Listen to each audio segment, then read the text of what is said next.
Hey everybody, this is Rydo and we're back to another live stream of Yu-Gi-Oh! Master Duel and video game news. Today is Friday, July 22nd. For the accountability section, I can pretty much say that I've spent way too much time sitting around waiting for packages to be delivered and then them to be mostly delayed, and at least one item not actually delivered at all. And but no big deal there. I just was able to get a refund for that.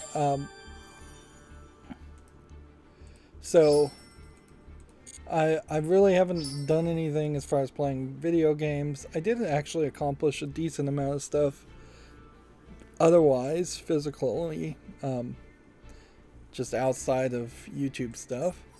So I wasn't completely just lying around sleeping. I also managed to play a decent amount of this Extra Zero Festival, which is nice. Certainly, let's see, we have 8 days, which makes it seem like we may very well have missed 1 day as far as the daily login. And I don't know how I continuously keep on missing these things, but I seemingly do.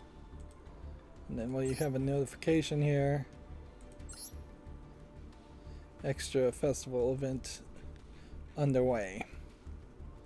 As a new notification, I don't know why that would be new, but that clears that up.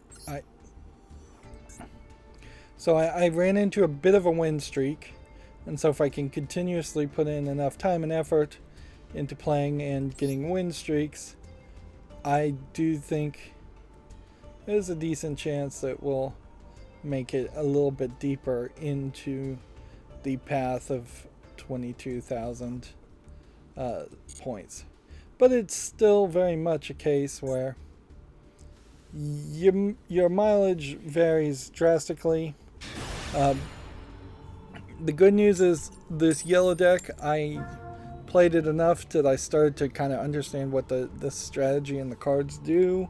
So I'm not just throwing cards on the table and hoping that the game tells me I win. But I'm still obviously not completely an expert on the deck by any means.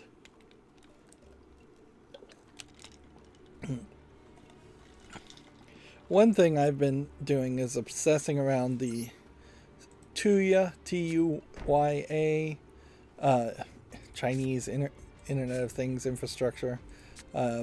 It's also sold as Smart Life, and it's also used by a lot of people to then have their own app that does about the exact same thing with just different branding on it.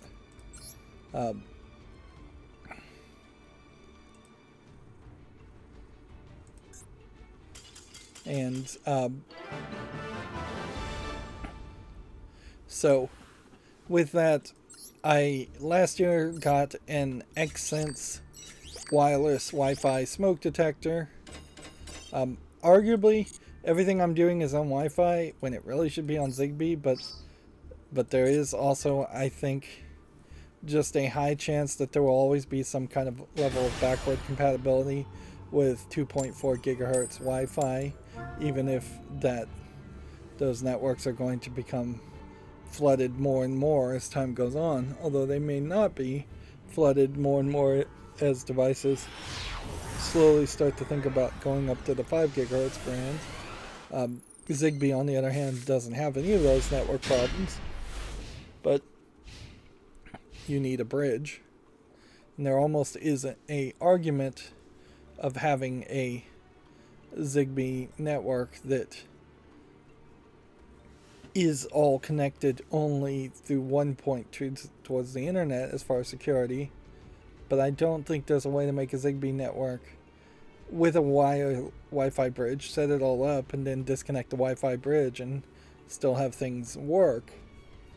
If there is, that would be the ideal thing, is to have just it temporarily connected to the internet if you don't actually need it connected to the internet. A lot of these devices don't benefit that much from being connected to the internet.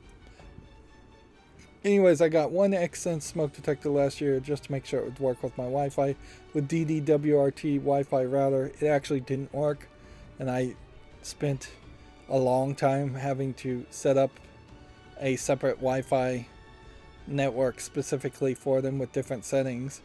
But that has since, over the course of the year, worked perfectly fine. So this year, since all my other smoke detectors were expiring, not just that the batteries were dead, they had passed their expiration date and were no longer safe to rely on, which with these heat waves, fires are just going to get more and more common. So I was able to install all of them. I made a slight mistake as I was trying to be quick and lazy with it, and put the mounting brackets on upside down, which was stupid, but it just required taking the screws out and then rotating it 180 degrees and then putting the screws back in. And got those all set up. There is definitely some differences between 2-year devices. The dimmable light bulbs that I got connected very well, very quickly, whereas the Xsense smoke detectors are using an older connection standard and are set up, and they're slower. But it's a one-time thing you're going to do, so it really shouldn't be that big of a deal. I also got a battery Wi-Fi humidity/temperature detector and stuck it in my freezer to monitor the temperature in the freezer, and I stuck it right back towards the fan, and it in less than a day froze the whole it just completely froze the whole device up and froze the batteries in it. So I pulled it out of that and pulled it out of the freezer and then let it warmed up for about 12 hours, and then I put it in a plastic baggie to see if perhaps the humidity was the problem more than the temperature was the problem. Although it probably was just the temperature. And then I put it in the front opposite corner of the exhaust fan in the freezer, and it does seem like there is kind of a shocking almost 10-degree difference. It was saying it was below its maximum at -4 degrees Fahrenheit, or -20 degrees Celsius in the back, and it's saying it's about 8 degrees in the front. So yeah, that is different, but I'm now experimenting to see if there is going to be any more problems with that. If it doesn't work, if this thermometer just cannot be in a freezer, there's another one that is a rechargeable battery, which also would be affected by temperature.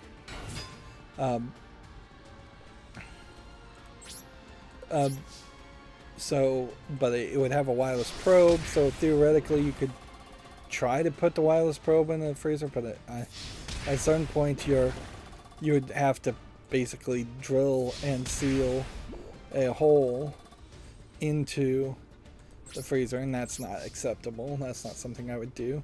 You could try to run the probe wire through the rubber gasket, but even doing that, you're still running into the same problem where you're making a hole to let the cold air out to check to see if the cold air is getting out. It's a illogical solution for the problem.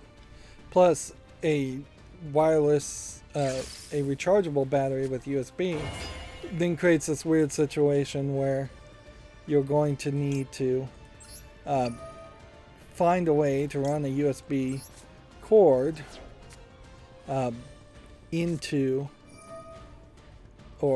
the device around a freezer, which, yes, there is probably a plug with an extra outlet, but you're going to have to find a fairly long cord, and the whole system really doesn't make sense. Part of the problem could be that I got one that has a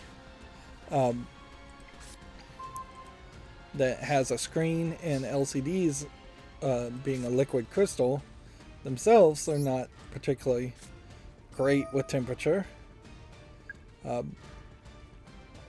So one of the things about these Tuya devices is that they are just these Chinese things that I'm buying on Amazon.com for the protection small protection you get from buying from Amazon.com. And so they're just not really well documented for English or on Amazon.com anyways.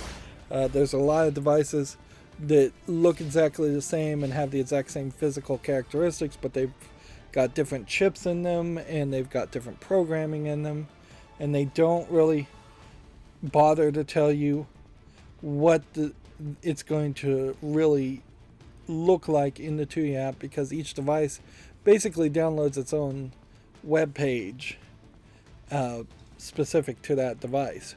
So the smoke detector devices, when you click on them, goes to a different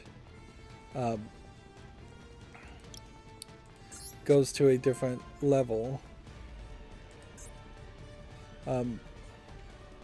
It goes to a different looking web page than the light bulbs do, than the thermostat does. They are fairly inconsistent in even their visual themes,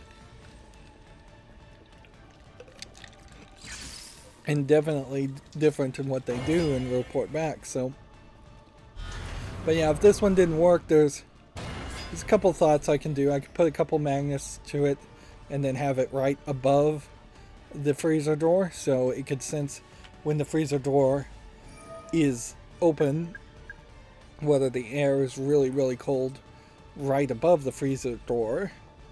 I could get a door open sensor and try that, although arguably a kind of alarm system door open sensor would maybe not trigger if the door on the freezer is just ajar. And really the main problem here is the freezer is just ajar. The freezer gets overfilled sometimes, and it's just should have a sensor built into it to know if it's ajar or not. And it doesn't. Not a good enough sensor. Plus, oddly, the freezer also knows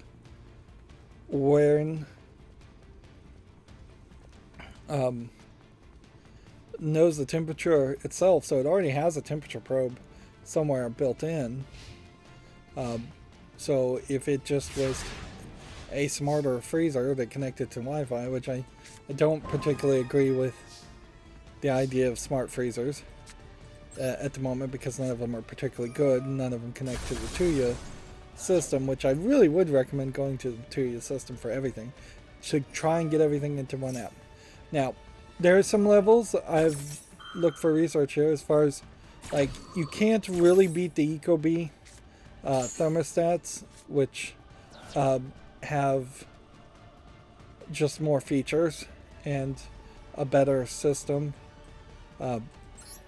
So I wouldn't say change a Nest or an Ecobee into a Tuya thermostat, even though those do exist. In fact, they have even radiator controllers to control specific radiators in rooms. The water heater, the Ream EcoNet water heater, I wouldn't even recommend a Wi-Fi water heater for most people. It's just not really worth it. The Ream EcoNet system and software and device has not been a great device as far as staying connected. It's been by far the least useful and least robust of all the setups. A ratio irrigation system, sprinkler system, you can't beat that with Tuya. So you're potentially going to have 3 apps, but it's better to have 3 apps than 4, than 5, than 6.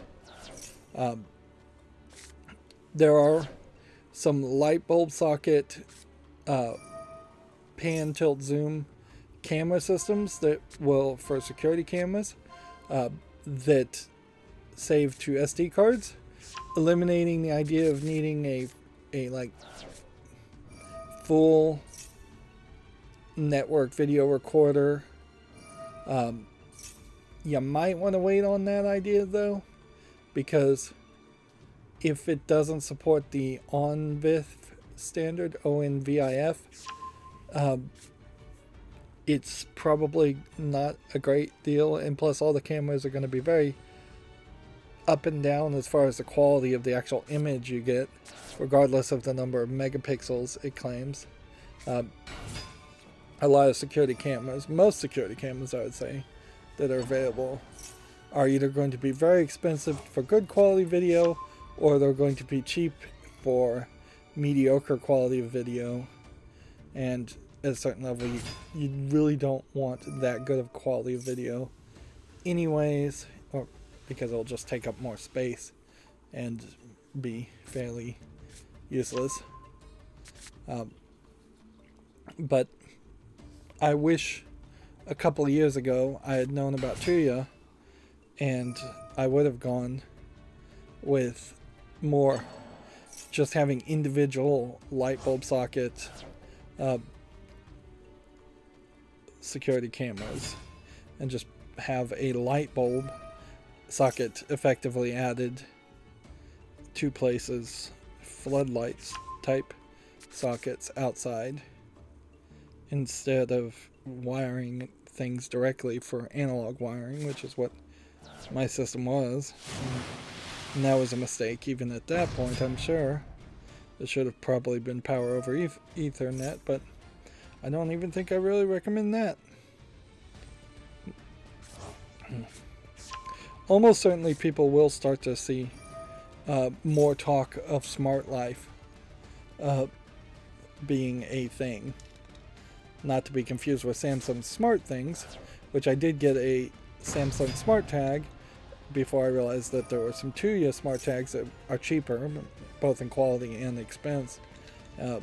But oddly, the Samsung Smart Tag seemed to be either through if this then that, or just by default capable of connecting to some of the features and automations I had made in the Tuya app. So yeah, you probably are very well suited to get a Samsung Smart Tag, and if you lose your keys a lot, or you worry about losing your keys. The only thing there is I need to double check to see if I can get it to go off when the keys get far enough away from the phone,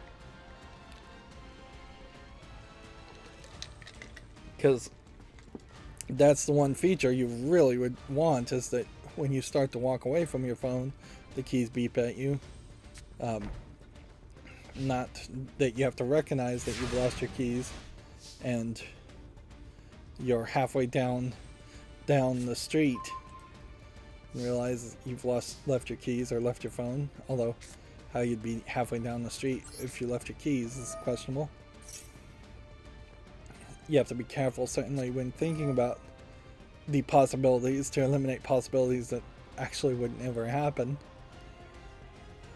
I'm still having problems with my Bluetooth door lock though. Twice now it has failed to auto unlock for a different cell phone, even though the one time I used it, it did unlock perfectly well. So I'm gonna test it out tomorrow and see if after changing some settings I've fixed that.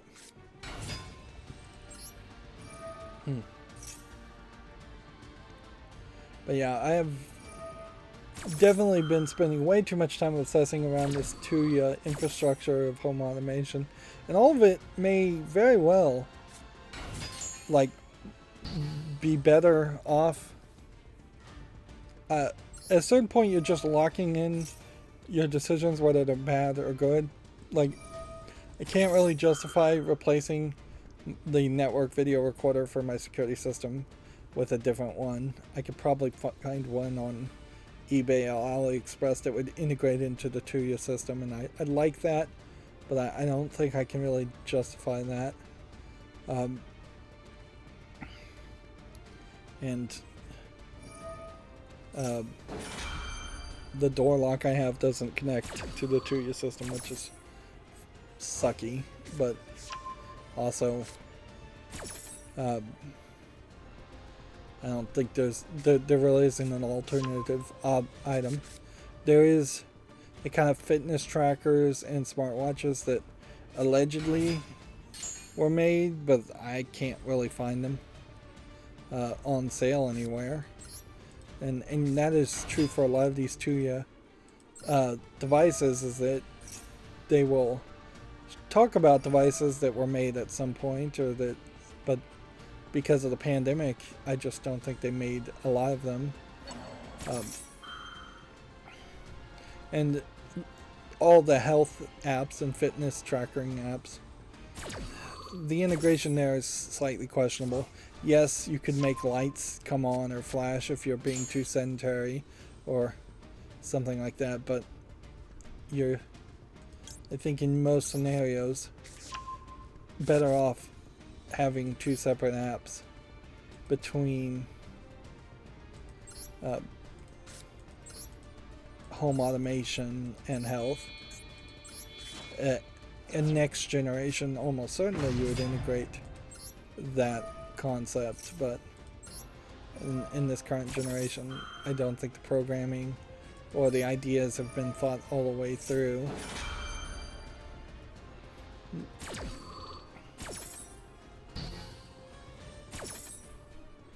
At a certain level, there is a logical divide, because there is a person or a user, and then there are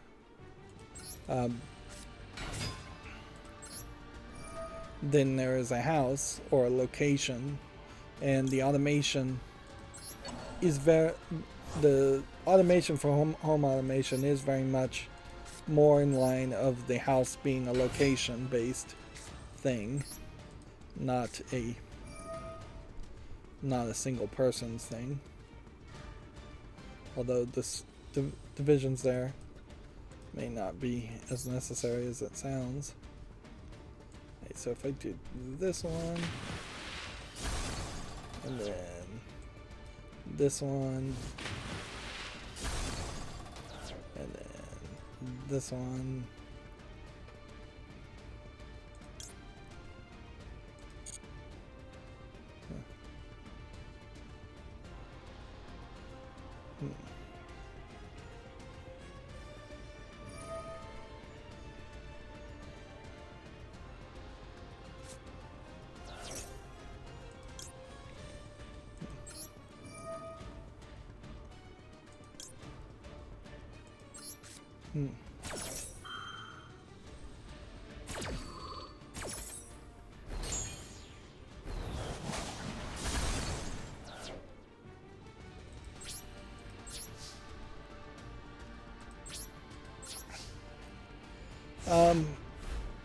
but yeah, I've definitely been obsessing too much around it, trying to get everything more connected. And in the end, I know I'm just locking in decisions that I'm going to have to live with probably for the remainder of the lifetime of the house. That it's very hard to make upgrade decisions. The Ecobee I have had for maybe 7-8 years now is not the newest one, but the new innovations that they've put into the latest ones aren't really worth it. The ratio irrigation system, I can't imagine that I'd need to get a new one of those ever. They did upgrade the software on it, and they're going to allow you to connect a local weather station to it, which I don't know if that's really going to be worth anything. because I kind of feel like the Ratio 3 already does a very good job about getting fairly hyper-local weather information.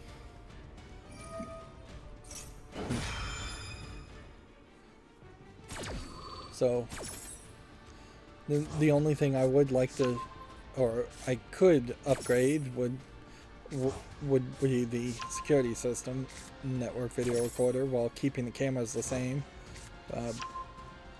or replacing the water heater with something, and hopefully the water heater will last another 10 years, and then at that point it will just be by default everything is kind of connected.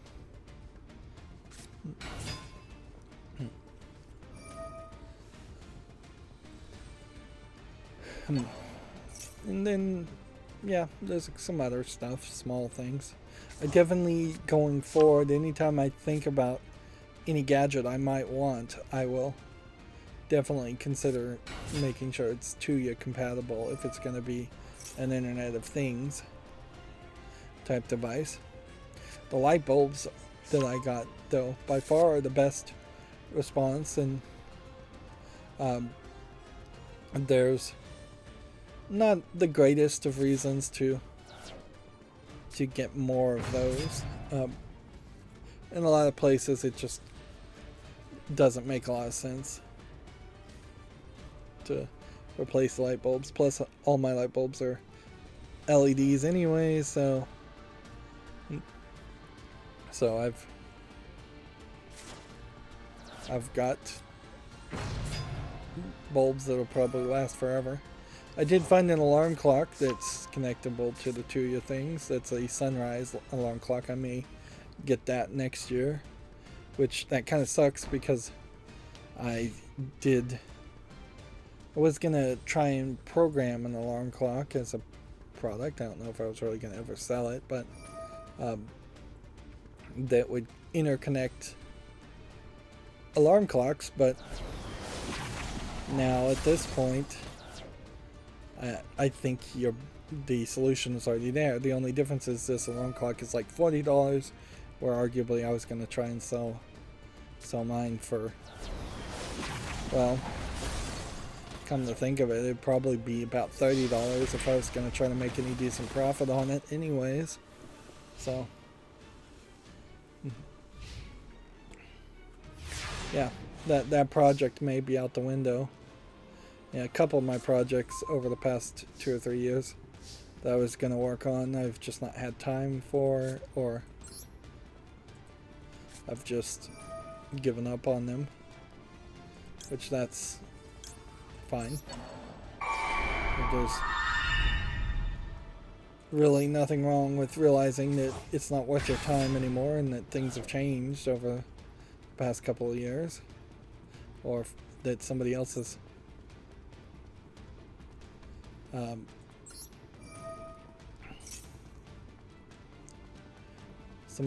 figured out that there's no way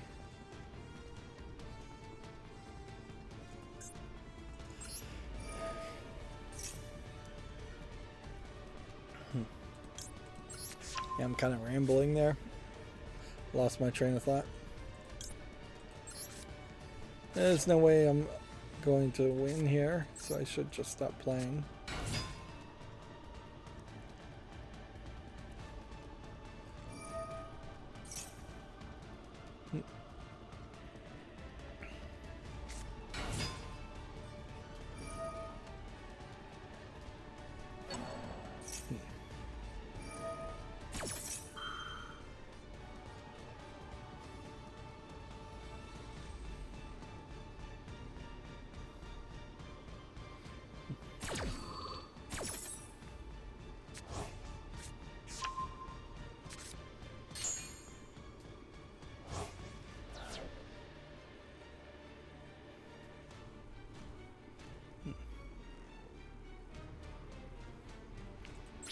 Just end the turn. One of the games I've played here, as I'm getting quiet, I got so distracted I literally used up all my time.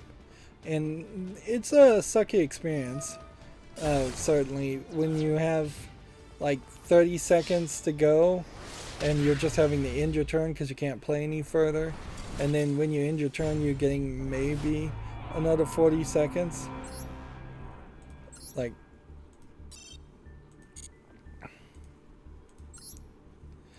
but the good news is, at least in Yu-Gi-Oh, you don't actually run out of time in that form that often. You much more often run out of time simply because of the 30-second timeout per turn.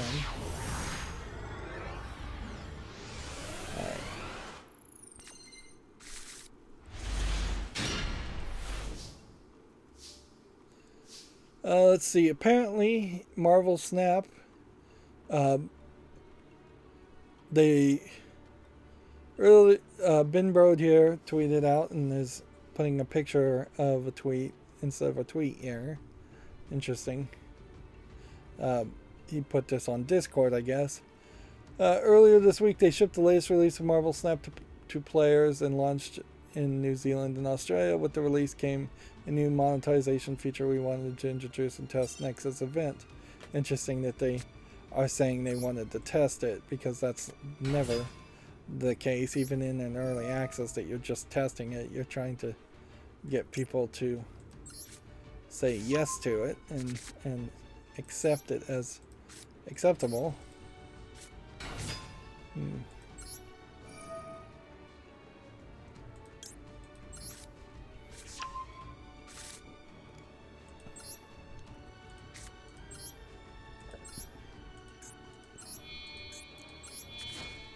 See, this deck particularly allows you to waste a lot of time because you're just doing a ridiculous amount of activations,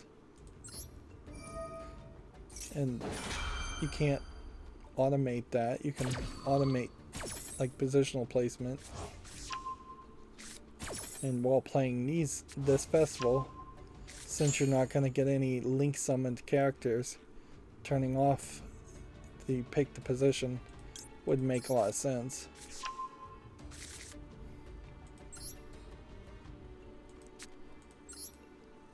The trick here is to just constantly play different things and not the same thing.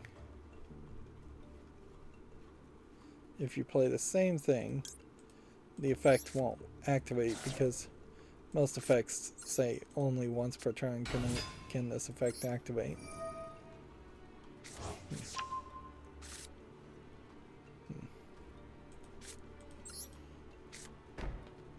There you go. First turn, massive amount of characters on the cards, or characters on the board.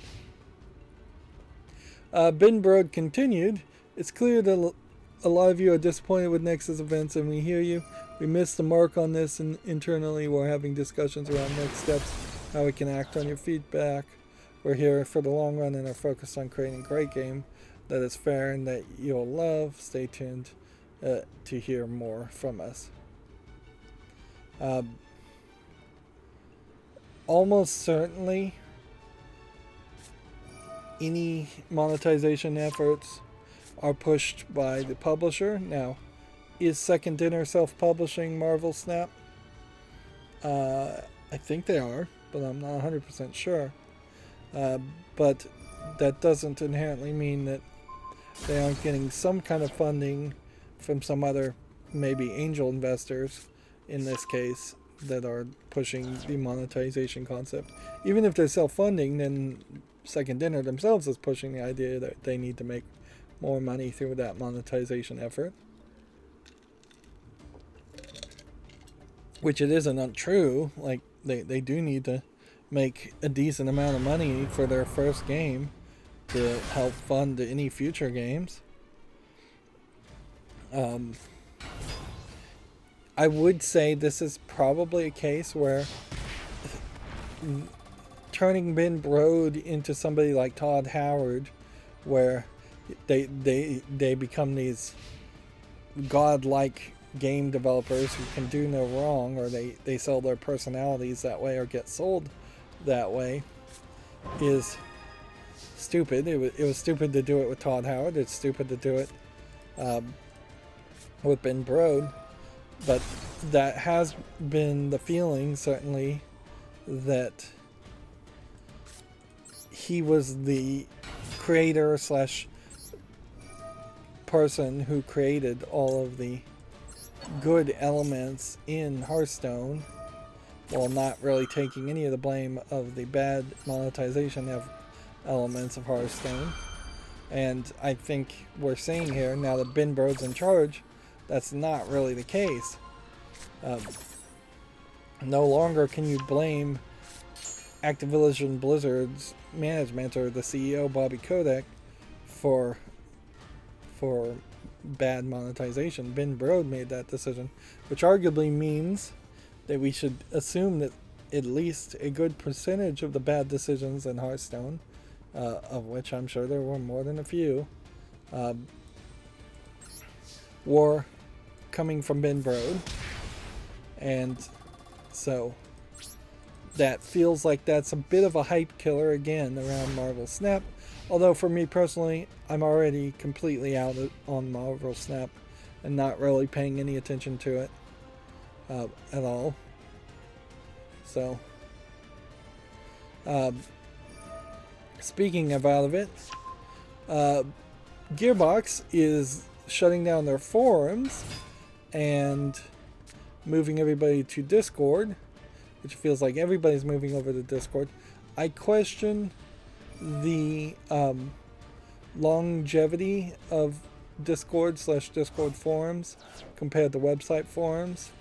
I feel like the internet is in danger if everybody went to Discord or some other service that is not permanently archived on the internet. Then the internet will just have a lot of forums with a lot of data that is particularly out of date. The internet already has a ton of that, certainly, most of which is not helpful, but some of which is. But if there just became a gap from, say, 2025 going forward of any internet forum chatter or conversations, that doesn't help the internet grow by any means.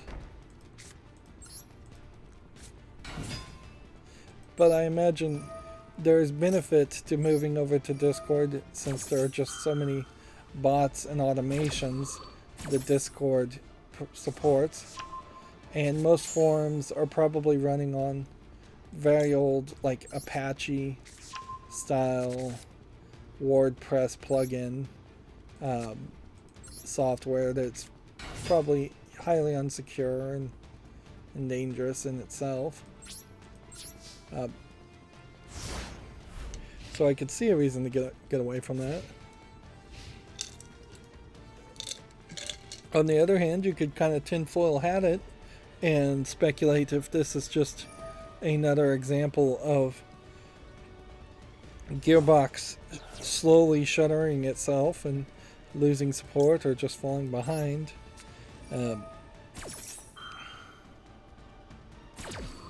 That is certainly a theory you could take. I don't know if there's really any evidence towards that.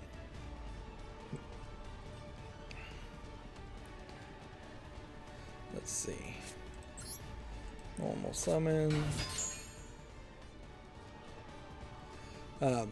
Meanwhile, also, they released an update for Borderlands 1, 2, and the pre-sequel, and that was just to change the in-game news, and then issues have appeared such as text displaying in consoles being stuck at the load of the game, which, like, if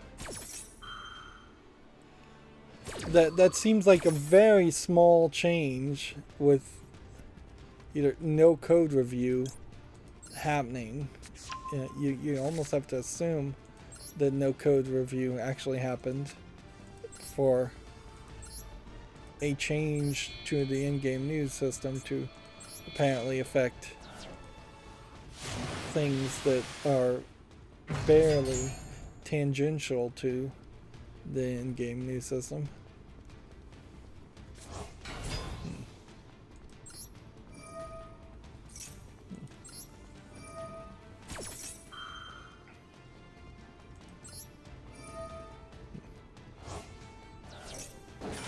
think activating that is actually a mistake because I think...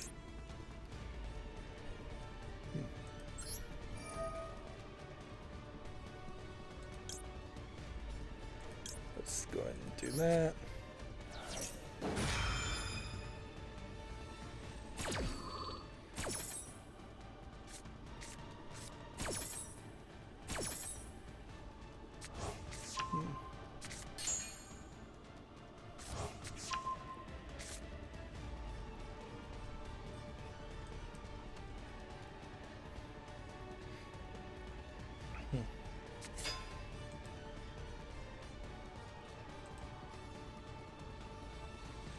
Alright, well, that's all I think we have to talk about. As far as the accountability section and the catch-up section. One of the things I'm going to do also going forward through the news is I'm going to try to be a little bit better around just closing news articles that I recall. If I recognize it as a story, then that means we talked about it and it doesn't need to be covered again. So we'll start with Video Games Chronicles article here saying that the former GTA bosses build a rocket boy announces their hiring of PlayStation 2K and NC South veterans. Evolution Studio co-founder Mick Hawking has been named the Chief Development Officer. Build a Rocket Boy is the studio, which was founded by a former GTA boss. Which, okay, so they're hiring a bunch of people, but I don't know if they really have a game they've teased. Maybe this picture is supposed to be a tease of what their first game is going to be. If anything, this is really an example of just being too early to the party. As far as saying, hey, here's somebody who thinks they should be famous or should be famous, and they've started a new studio and they're hiring people. Like, that's kind of inside baseball, more business news than anything else. Apparently Square Enix is selling a Final Fantasy figure that comes with an NFT, and this looks pretty bad. Articulated limbs are not particularly what I like as far as figurines go, and I don't think the Japanese particularly look at them as being good sets.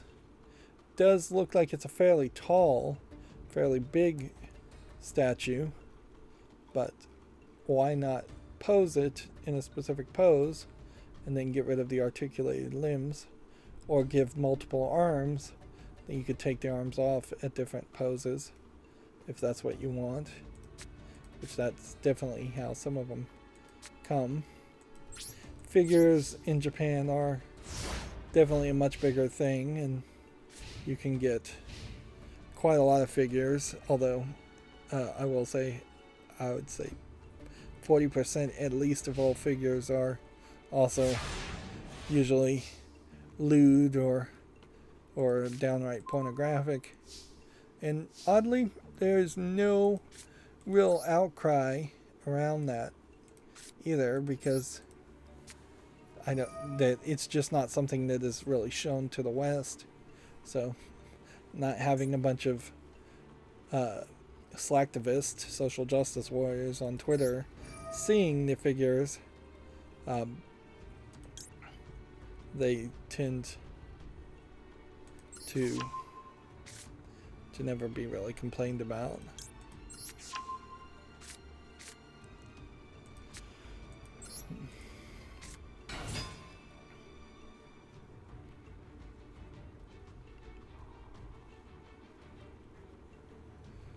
Let's see. Moving on, Persona 5 Royale PS4 upgraders. PS4 owners won't be able to upgrade to the PS5 versions. After PS Plus issues, PS5 Final Fantasy VII Remake owners can now claim integrate. This was a follow-up to a previous issue, certainly, which PlayStation Plus is relatively new and doesn't need that bad press. Fans are issuing a spoiler warning as Xenoblade Chronicles 3 Street Date is seemingly broken, which I don't understand why that would be a spoiler. If anything, that just feels like bad writing on Video Games Chronicles' part, and it does seem like they're getting worse and worse with their headlines. Is definitely not spoiling a game to know when the game is coming out. If anything, that sounds like something that Nintendo would try to push as a concept, or some video game company would try to push as a concept to stop people from leaking out release dates. Whereas release dates definitely getting leaked out benefit the consumer better, because any amount of information you get makes you a more informed consumer. The more informed you are, less likely you are to buy something that you didn't actually want, and or be tricked into buying something.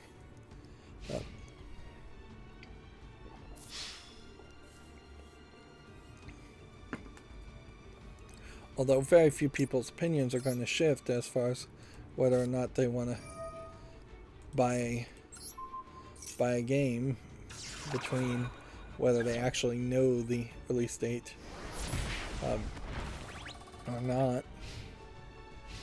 Most leaks are not harmful to the game's sales, or completely unprovable that they are harmful to their sales.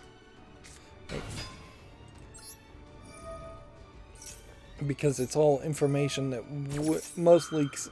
most information that is leaked is information that will be available to the person before the game actually goes on sale. The only leaks that could and probably would harm sales is if there's leaks about the runtime being particularly short, or the story being particularly bad, or the gameplay being particularly bad, or the ending of the story. I don't think you can make much of an argument, though, that gamers are buying games specifically to see the ends of the games, when you know that on average less than half of all players finish any game. Again, we have Last of Us Remake's expanded accessibility options being leaked, which I, again, don't really care about it being called leaks, and I think that they are just trying to use buzzwords now at Video Games Chronicle. It does feel weird, certainly, though.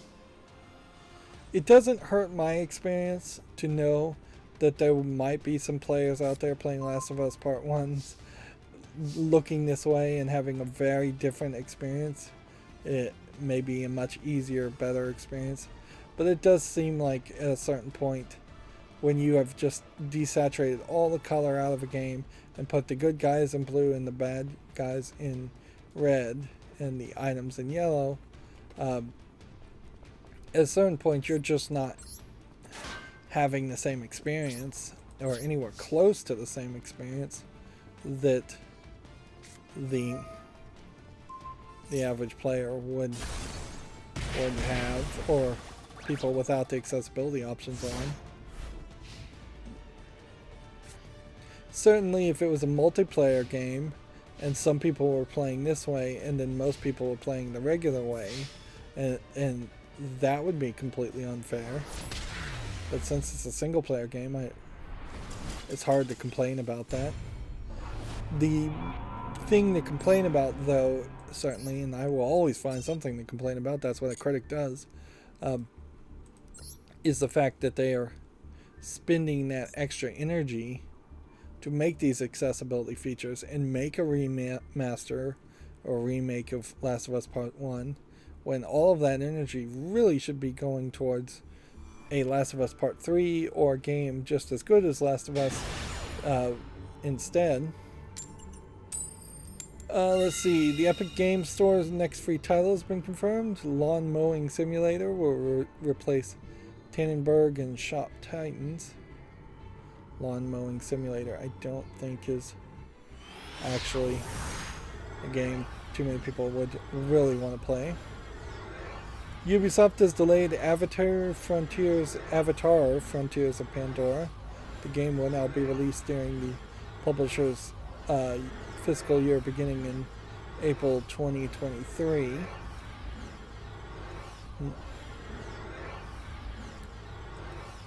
Bungie has announced a Destiny 2 showcase for August.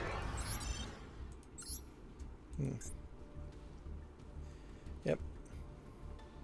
I did do some experimentation with OBS and am concerned that I may have gone overboard and maybe pushing OBS a little too hard. And getting that encoder lag problem again. But I'm not really feeling like that's really happening.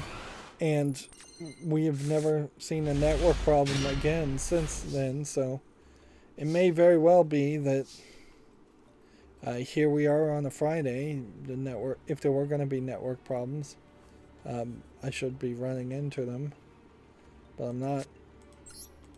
It might also be my ISP again. Like they may just work on things fairly frequently and have poor uptime.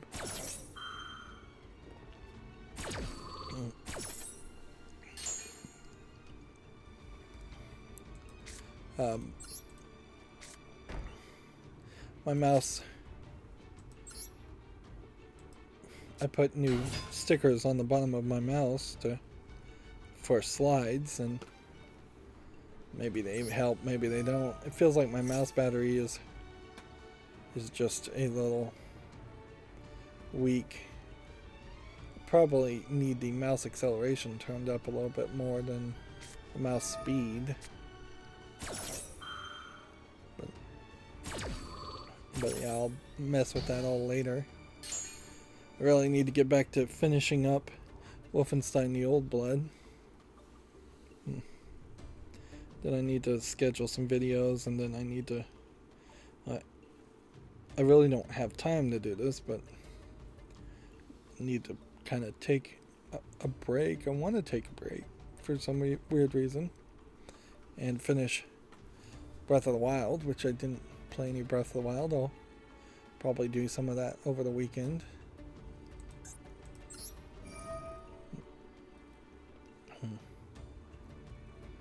Alright.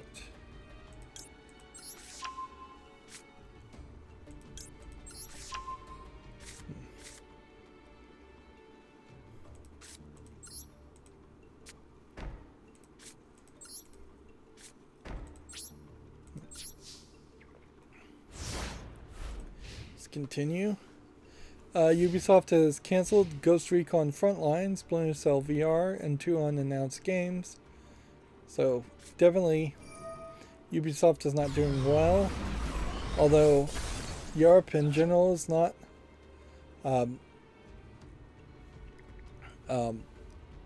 not really in a good position anyway, so I could see a French company struggling, and yeah, I could see Ubisoft in particular struggling.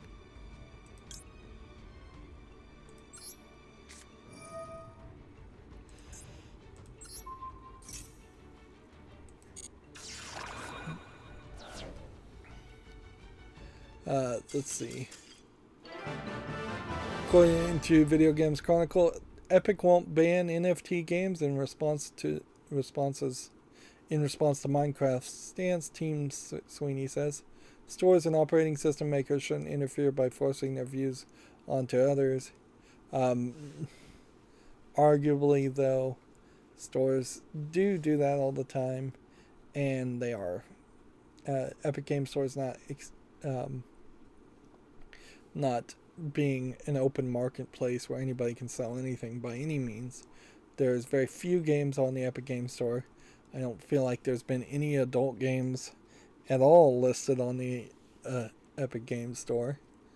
I don't feel like there's been a significant amount of low effort garbage games on the Epic Game Store.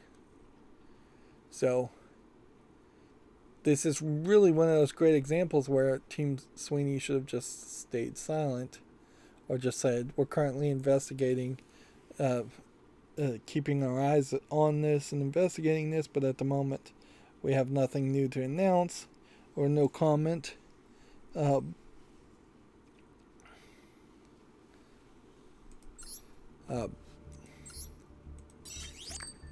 But by stepping into this, Tim Sweeney has effectively said, come on in, every single low effort NFT game they can possibly get, which at a certain level maybe the Epic Game Store just thinks they can grow their storefront by allowing that.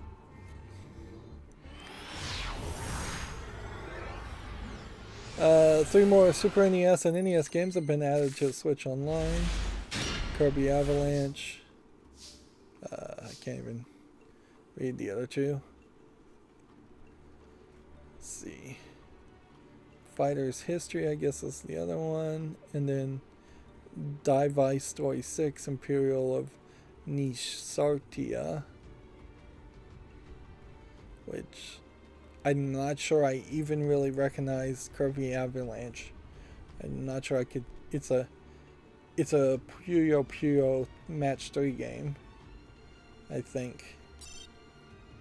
So, not particularly what you would call a stellar lineup. And it would be nice if Nintendo could blow people's minds every time there is a new launch or release of old games on their system, but they kind of don't have enough games to do that.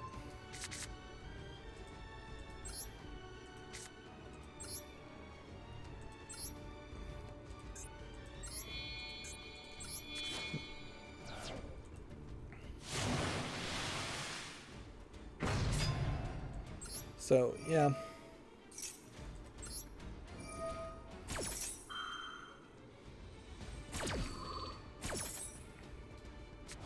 Really what it comes down to is the Nintendo Switch Online service should probably have a much more expensive premium service that includes access to a massively large amount of every single online game available. Yeah. Like, it really should just be, you get a Switch and then you're paying $100 a year, $200 a year, maybe even $300 is probably too much. And then you're just getting every single AAA game available. Anything downloadable. And even at that, I'm not sure that's a big enough draw for a fairly limited library of games on the Switch that are often compromised games too. This guy's playing a Toon World deck. Interesting.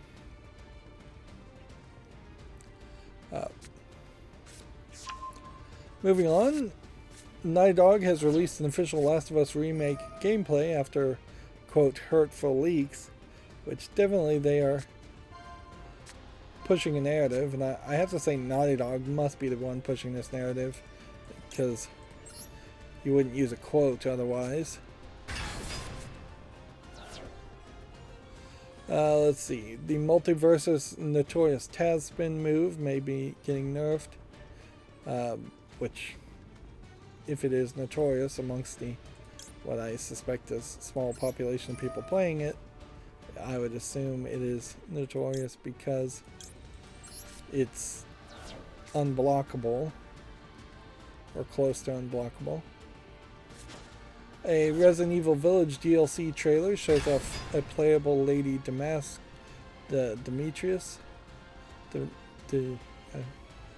However, Dimitrescu.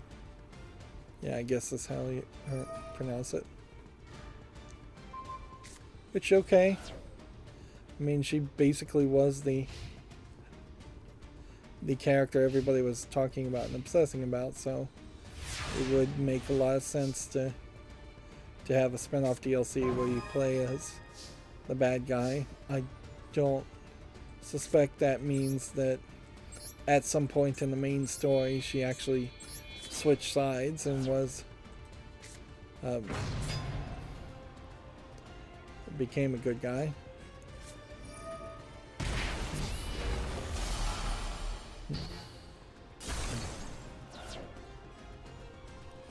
Let's see.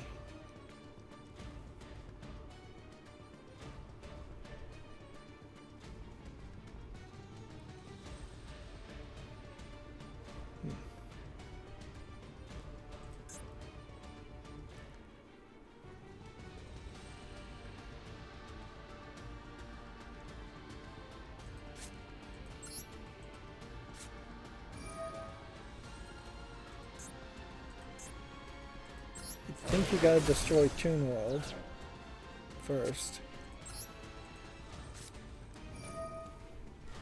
to win here. Put this in attack position. Attack. Declare attack. Activate it to his ability. Banish this other card. And destroy it.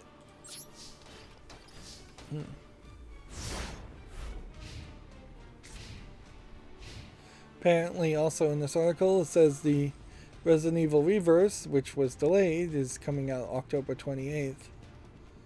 Which, okay. Immortals Phoenix Rising is getting a Polynesian themed spin-off, it's been claimed. Which, I don't even know what Immortal Phoenix Rising is. I recognize the name. Yeah. At the bottom here you can say Video Games Chronicle review called it a bland Zelda tribute. It was released with mixed reviews. Although in all fairness, a bland Zelda tribute might be the best game option for somebody who wants to play on PC. And inherently me playing Breath of the Wild and not being able to make any footage of it really just should push me to find something that's somewhat like Breath of the Wild on PC on Steam and play that instead. Moving on, Blizzard has seemingly leaked World of Warcraft's Wrath of the Lich King Classic release date, which it says September 26, 2022. Assassin's Creed Infinity will reportedly include a game with an Asian setting. It's claimed that the Project Red was one of the multiple Assassin's Creed games coming to the platform Infinity, which they talked about the platform Infinity, but I'm not even sure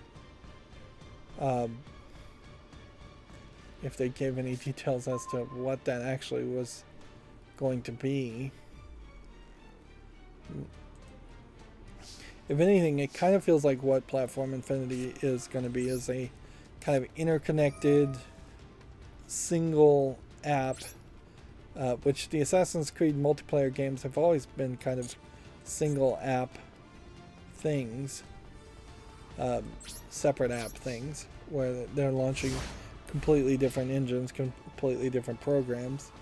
So I could see it being a separate app that is across multiple Assassin's Creed games that connects to a multiplayer / marketplace and things like that. almost like a Pokemon Home equivalent for Assassin's Creed.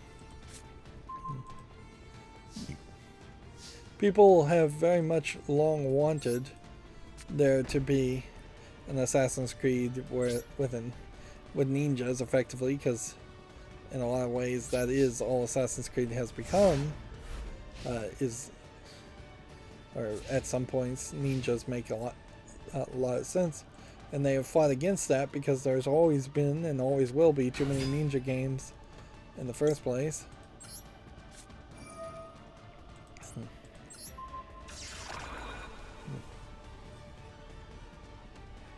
Okay.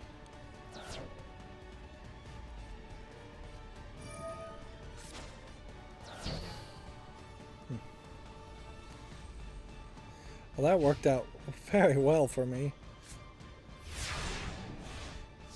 I don't know if it was supposed to work out that way, but it did.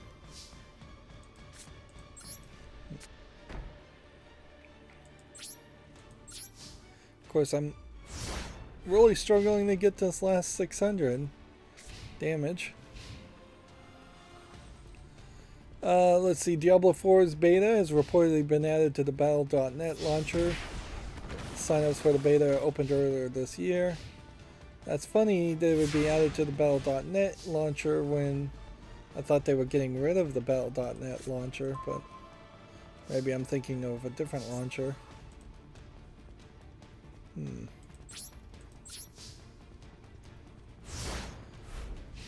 But, yeah. The Epic launcher, I know they kind of got rid of that, I think. Yeah, it's so hard to keep them all in my mind. Switch Sports is adding new football and volleyball features next week, which, yeah, Switch Sports getting new features like months after the initial launch is kind of weird. I think we need to play some regular ranked. Let's see, as far as we're making a decent amount of progress in the festival now. It's not moving anywhere as fast as I would like, but that's almost always going to be the case. But yeah, I need 6 more victories, 20 more special summons, and 10 more spell card activations. Meanwhile, we have a bunch of daily stuff.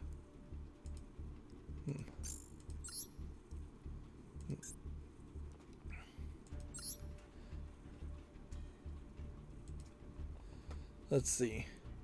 Sony is closing the online servers for Killzone Shadowfall and Killzone Mercenary.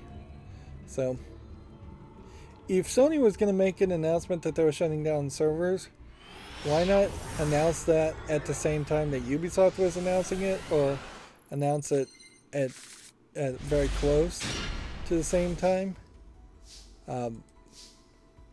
Why not get all that bad news out in one? Although maybe it's better to stagger the bad news.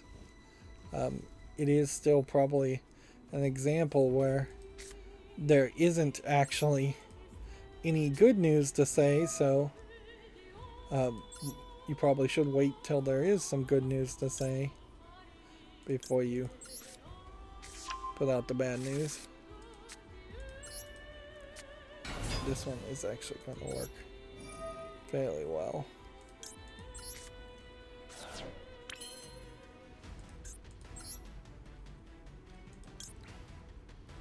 Start with 4.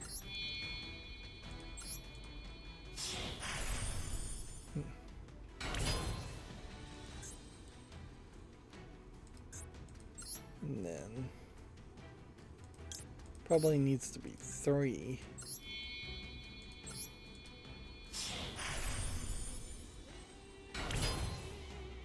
Yeah, start 3, then go 4, then go 1.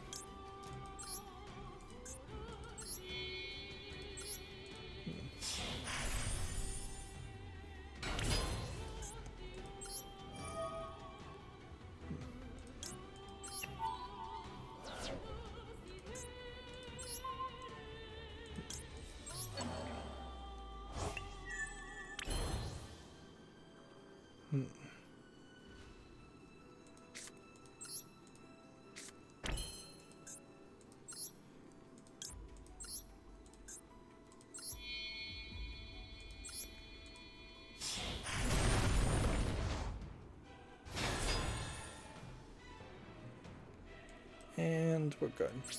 In the turn.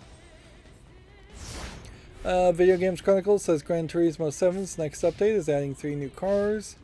Check out that article if you're interested. Apparently GameStop stores will be selling PlayStation 5 consoles on Saturday.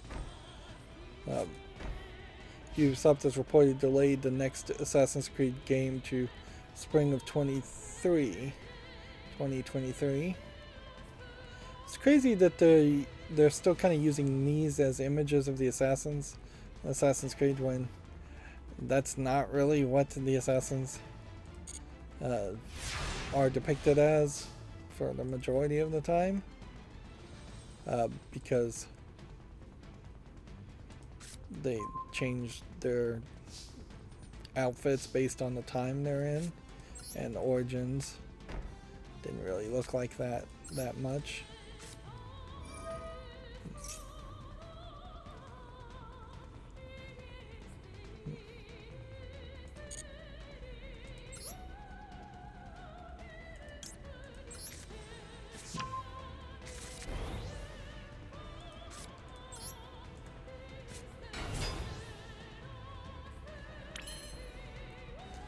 Well, I keep expecting there to be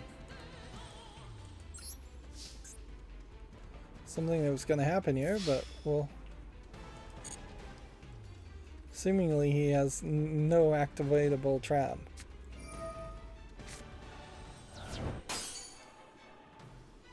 Alright. He had one trap.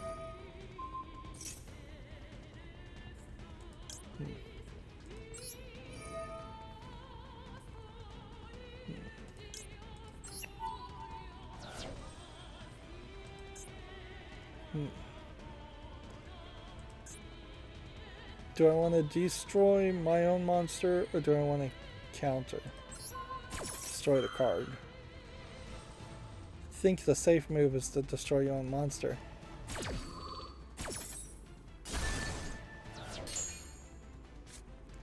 Then counters that perfectly. And sets me up nicely for the next turn. So we'll just end the turn.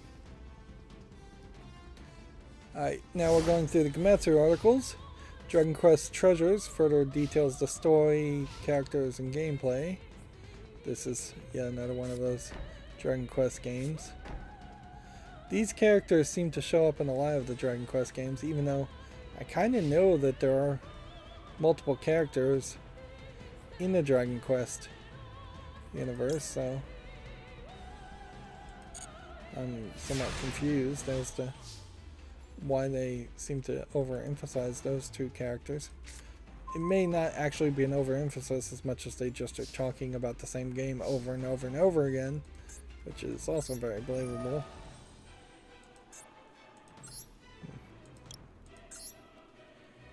This one, this one, this one, and this one. And actually, let's take that one.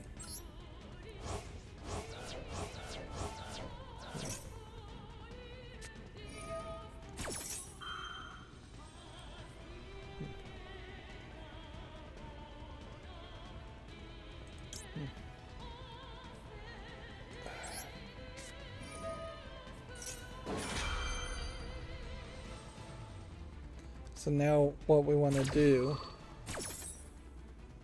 is promote the chain here.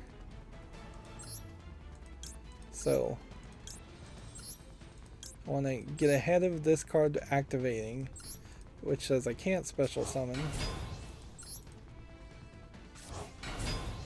By special summoning and banishing.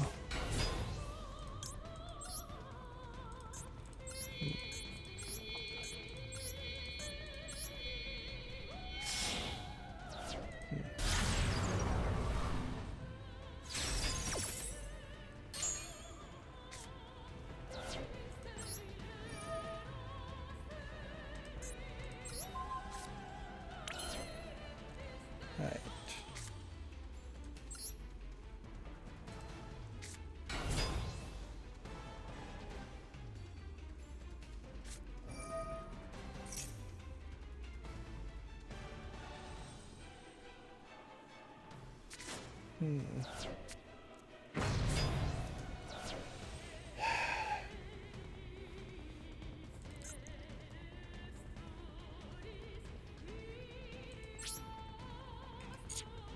Well, I guess there's nothing else I can do there.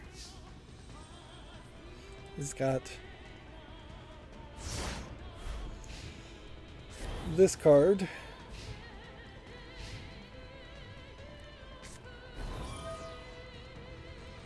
And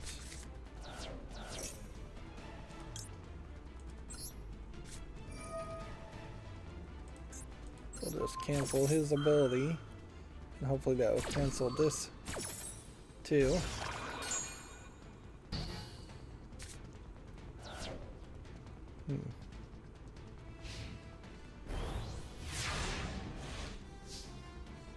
That leaves him at 2,000.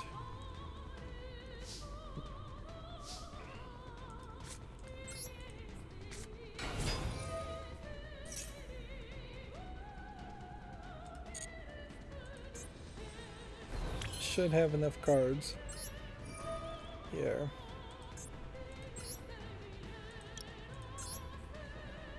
Let's see, 1, 2, 3, 4.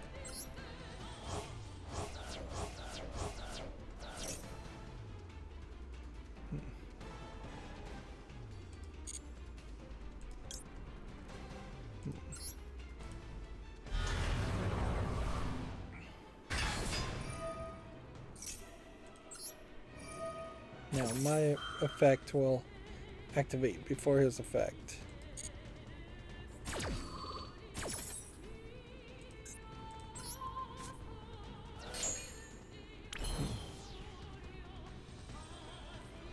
Yeah, that sucks, but we'll see if we can still win.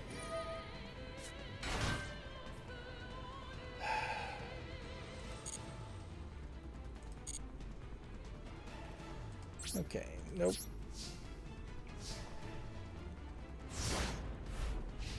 Let's see, Gamatsu says Shoulders of Giants adds an Xbox Series and Xbox One versions. I don't even recall this game, so it must have just made a small announcement and nothing else. Azure Striker Gunvolt 3 is coming to PC this winter, which, okay, that's good news.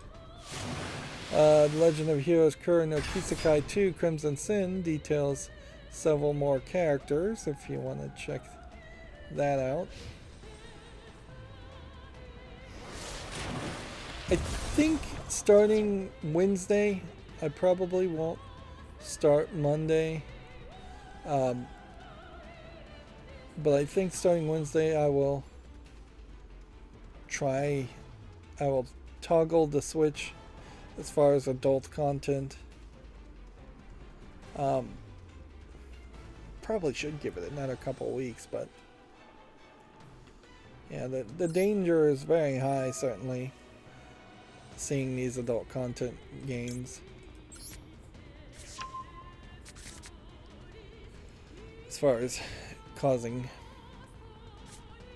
something to come out that's not YouTube family friendly.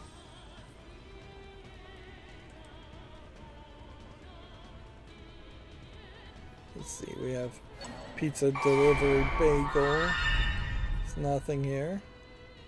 We have a fighting game that looks interesting. Also didn't put up the YouTube Shorts, which I need to do that. Need to be a lot better about doing that. See, this is a game, Dead Forest, that's tagged with nudity. One of the games with succubuses that I pointed out, where it was very, very obvious that there had been some censorship as far as how it was released on Steam. It does have a Region 18 patch, which really feels like Valve and Steam went in circles to say, hey, we are going to allow that content on our website, to really say at the end of the day, no, we're not, and everything is just back to, you can have a Region 18 patch. on your own personal websites. And still at that point they kind of talked around in circles in a way to make it seem like they were doing more than they actually were.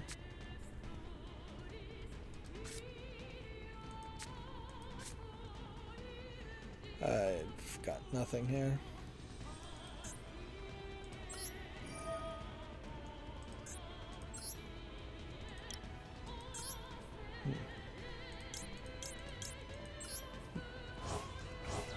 Yeah, at the end of the day, it does kind of feel like Valve increased its limitations on what kind of games it could be published on. It didn't actually decrease the number.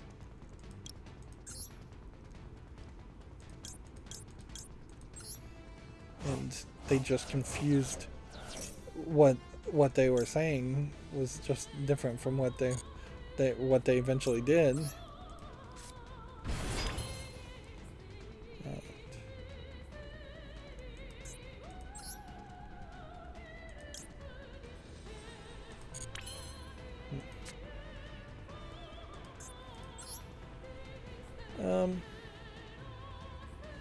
Guess I could do something like this. And then I could do something like this.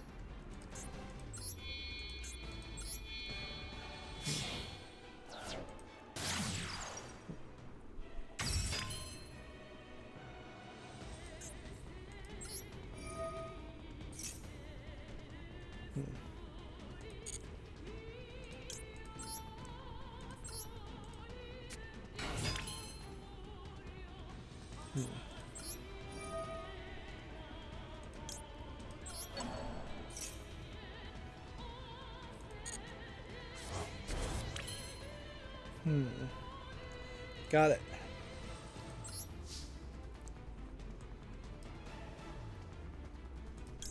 Activate this.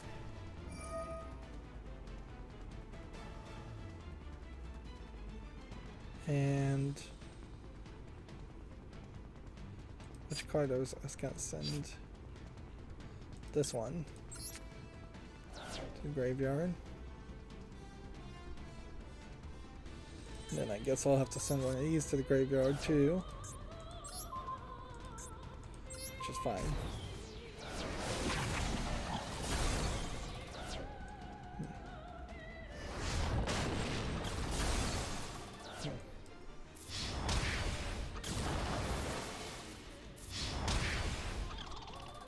See, this guy's playing God cards here and he's just lost completely.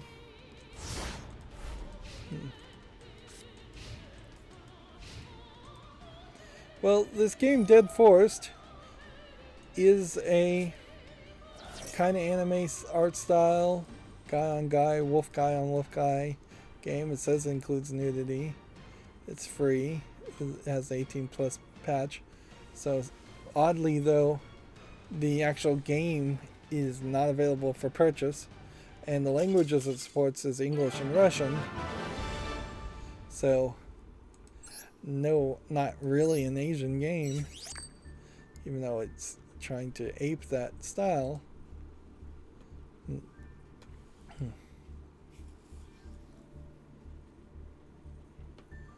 Then next we have a game here called Skate and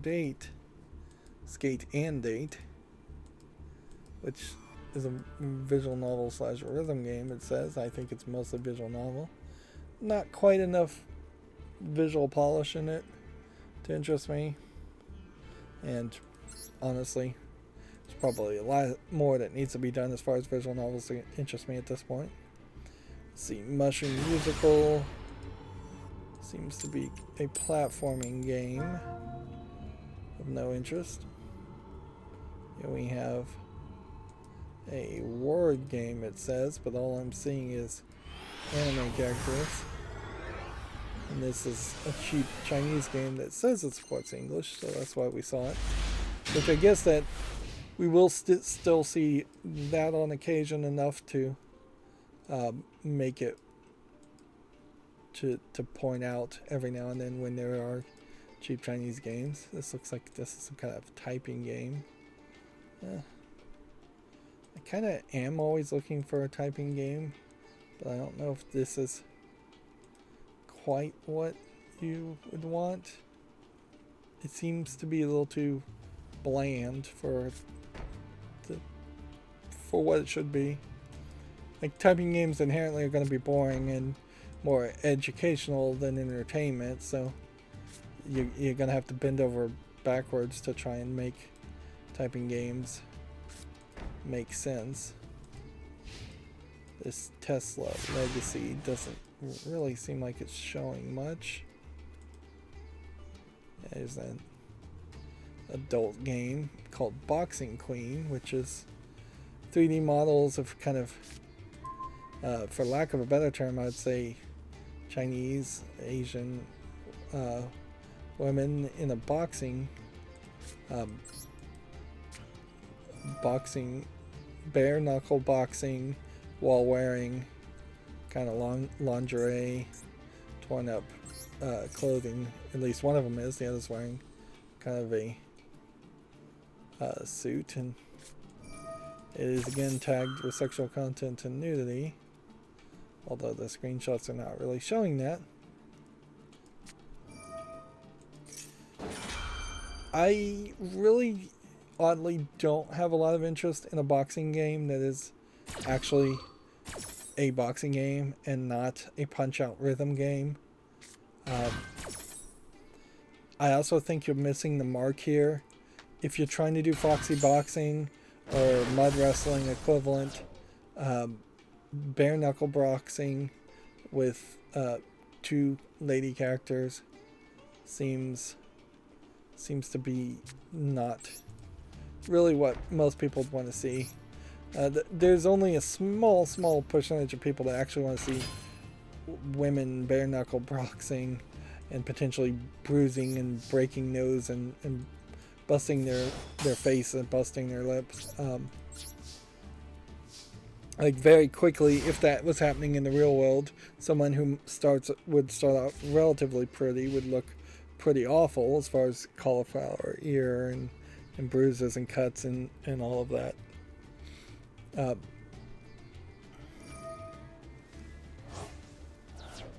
Now, surprisingly, a lot of people who have never been in a fight in their life or have only been in fights with little kids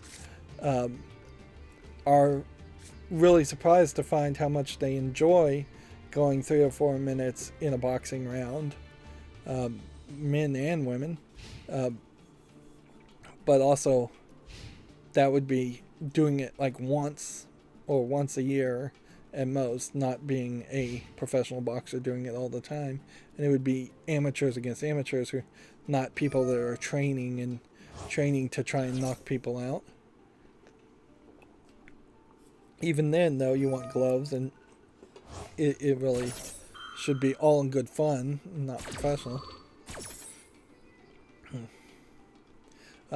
Again, Boxing Queen is an English-Chinese game, so I feel like this is probably more of a case of tag stuffing than actual adult game content. Here in the mature content description, it says they wear sexy costumes and bare their thighs and abdomens, which by Chinese censorship, that I guess is what they're considering to be nudity. Speaking of Chinese censorship, and to some small extent, American McGee did finally get back to his live stream and spent the first part of it explaining how they'd all been in lockdown in China, and for 3 months, and that's why they hadn't been streaming, which is believable enough. American McGee is really, though, I mean, depending on your perspective, I would say he is very much like a lot of people living in China, buying into the propaganda and is really just a communist Chinese government bootlicker, and I can't really blame him. Like he had a baby in the middle of that, so he was also busy. It would have made more sense for him to straight up say the reason I didn't stream didn't even have anything to do with the lockdown. It was because I was having a baby, but I don't think too many people would have bought that. But yeah, he definitely is watching the Fox News equivalent, in my opinion, of Chinese media and buying all that. When he says things like, "Oh, the lockdown wasn't draconian," like that's ridiculous. Everything the Chinese government does is draconian, and that's not just a United Statesian falling into U.S. Propaganda. Most Asian countries, everything they do is draconian. Pick an Asian country, and that's the case. When he says things like, literally no one starved for 3 months, like there's no way he could know that or prove that. He was in lockdown. He doesn't know anything at all, and that's generally how most Chinese citizens are. Is they don't know anything at all. They're too busy living their own lives, going to work. They've got censored TV and internet. There's no way they're going to even hear opposing opinions, let alone can be able to consider them. But yeah. Meanwhile, all I can really do is just say I think he is very much a bootlicker to China. He's in love with it. He's in love with his wife who's Chinese, his kids who are Chinese. He probably had a very understandable bad experience in the United States, and that's pushed him to embrace China. It's not talking out of turn to say that he has specifically talked about being abused when he was a kid, so the abuse that he suffered as a kid almost certainly is in part why he literally ran across the other world, literally ran to a different culture.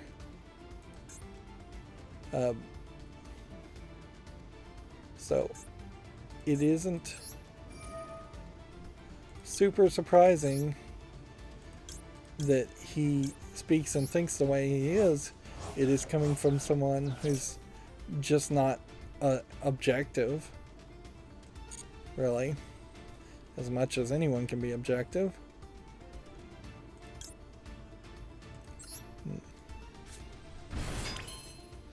And it can be annoying. Meanwhile, though, the bigger focus certainly will come about around the idea that Spicy Horse still doesn't seem to have their games relisted on Steam, although I didn't check today, so maybe they finally did get relisted.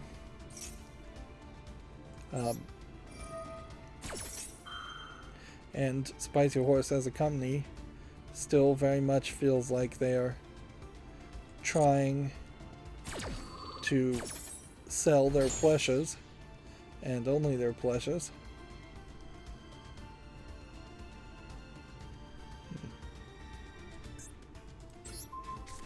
Get rid of that one.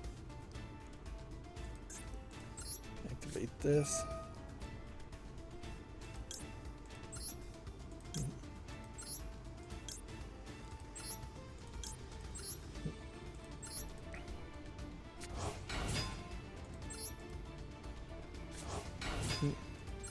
The thing certainly there, though, is that when they're live streaming, they're supposed to be selling the Spicy Horse products, whether that is the plushes or whether that is the actual potential Alice Asylum game. And if he just embraced a "we don't talk politics" mentality here. This is a commercial, this is an advertisement, we don't talk politics here attitude. He would be better off. Like, instead of trying to defend or even address accusations, which I'm sure accusations are thrown directly in his face on Twitter and thrown at him. But it would be so easy to just say, I'm a businessman, we're here to talk about Alice and Alice only. I have, for the most part, tried to do the same thing. I've failed in many instances of doing the same thing. But if American McGee wasn't talking about the events of China, then I would have no real reason to be talking about the events of China either. So it's me talking about a video game, or allegedly. I mean, you're supposed to look at him as a video game developer. He sells himself as that. Talking about China. I wouldn't be surprised if there's another lockdown that just randomly happens in China. I wouldn't be surprised if there's lockdowns in other countries. Wouldn't be surprised if there's a lockdown in the United States. Arguably, I'm a little bit more concerned around monkeypox being getting mutated and being much more communicable, or just mutating with COVID. But COVID certainly is still around, and the U.S. President Biden just tested positive for it.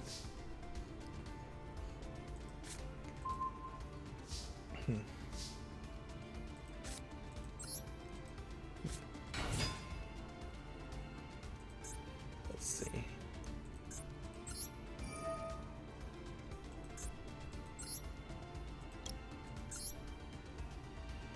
Let's see, this one, and this one.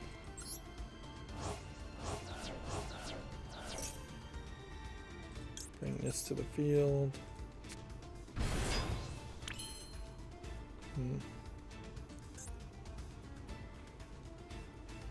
Well, theoretically this should win.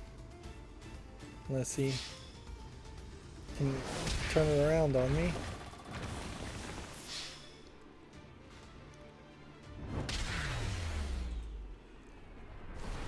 Let's see. Next we have a game on Steam called Inhuman, which looks a little too much like an asset flip.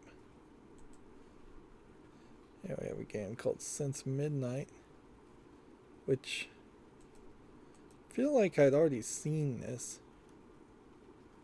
Yep, it is out of early access very quickly. But you don't see that very often. Like, you really don't see that often. As far as that. Here's an RPG game with some odd visual aesthetics to it. But I don't think it has quite enough polish. Dick Ranger instead of Rick Danger, which I believe there was a game called Rick Danger. I feel like it's an older game though, particularly old. Overall though, I don't think there's enough in this to justify really playing it. Let's see. And then we have Wet Cute Girls, which is tagged with nudity. And it definitely feels like it is a more standard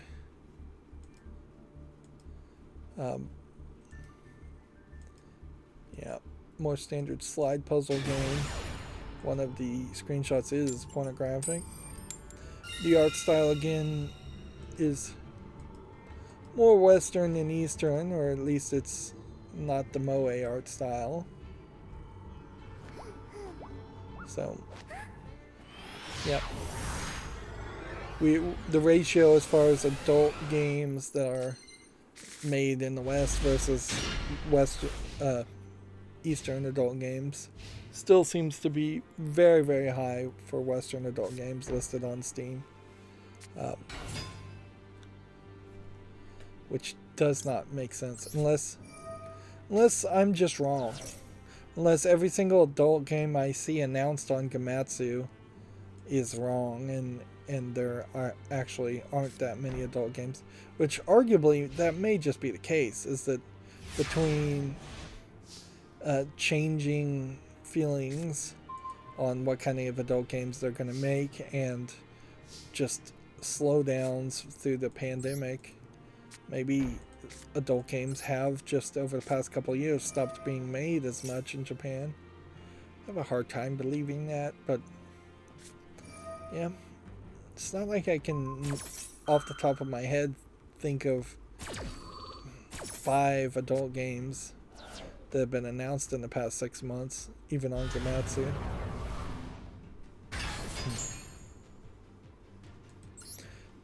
My theory that there's been some manipulation seems to be increasingly proven wrong. At best now, I think I could say my theory is that there was manipulation at one point and perhaps isn't anymore. Alright, if I summon this, I think that's the best I can do. Let's see, Incremental Epic Heroes looks like a game with way too much text on it.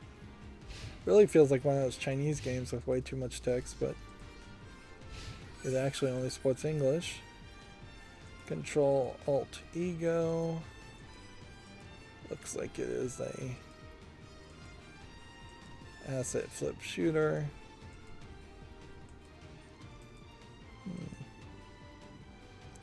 I'm gonna put it on the fall list though, just in case. Colors we can immediately dismiss just by the visuals. Schoolbreak.io feels like it's a prison simulator game but in school.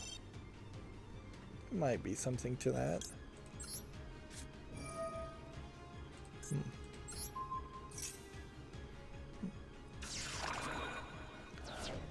That being said, it is an online player versus player game only, so it's probably dead in the water.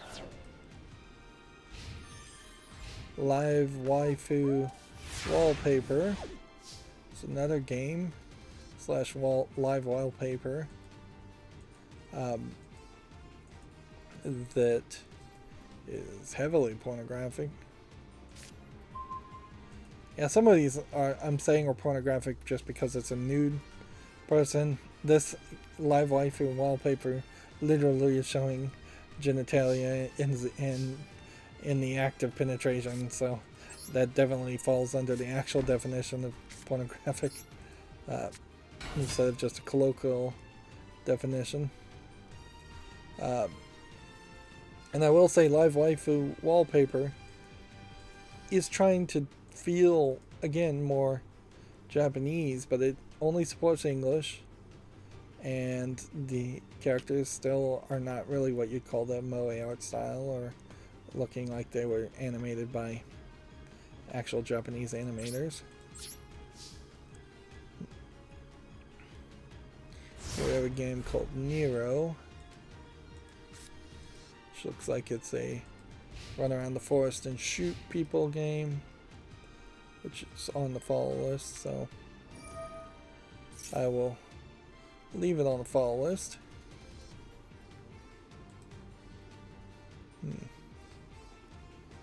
Samurai Solitaire, Return of the Ronin, which just looks like a solitaire game. The Office type visual novel dating sim. This really is going to come down to the thought about whether you find it acceptable to date inside the office or not. And personally, I feel like it's going to happen, whether you want it to happen or not. But you probably shouldn't happen.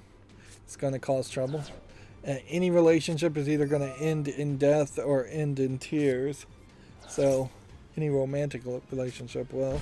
So when you have this connecting aspect of a job, that's a problem.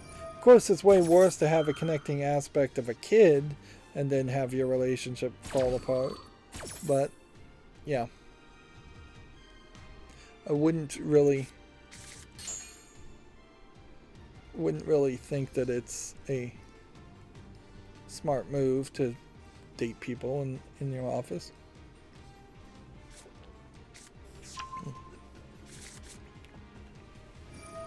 So, at a certain point, why make a visual novel around that?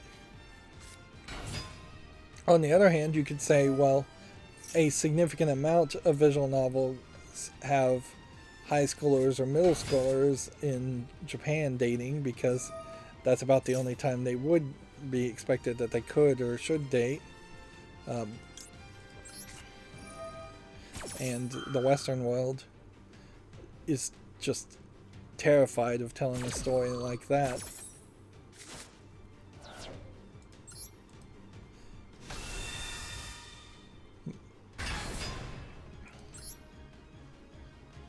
This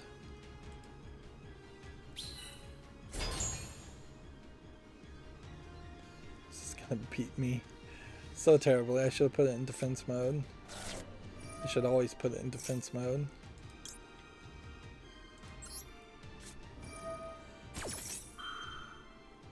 My only hope is that I can summon enough characters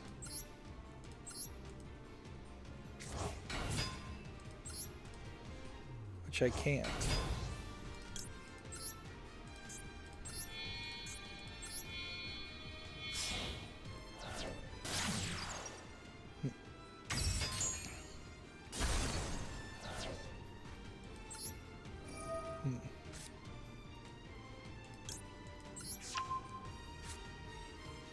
Yeah, I just handed him a one-turn kill of doing 8,000 damage. And I could have bought myself a turn, at least, by simply putting him in defense mode instead of attack mode. I basically let that guy win. Alright, so now on the daily quest. How many of these daily quests do we have left to do?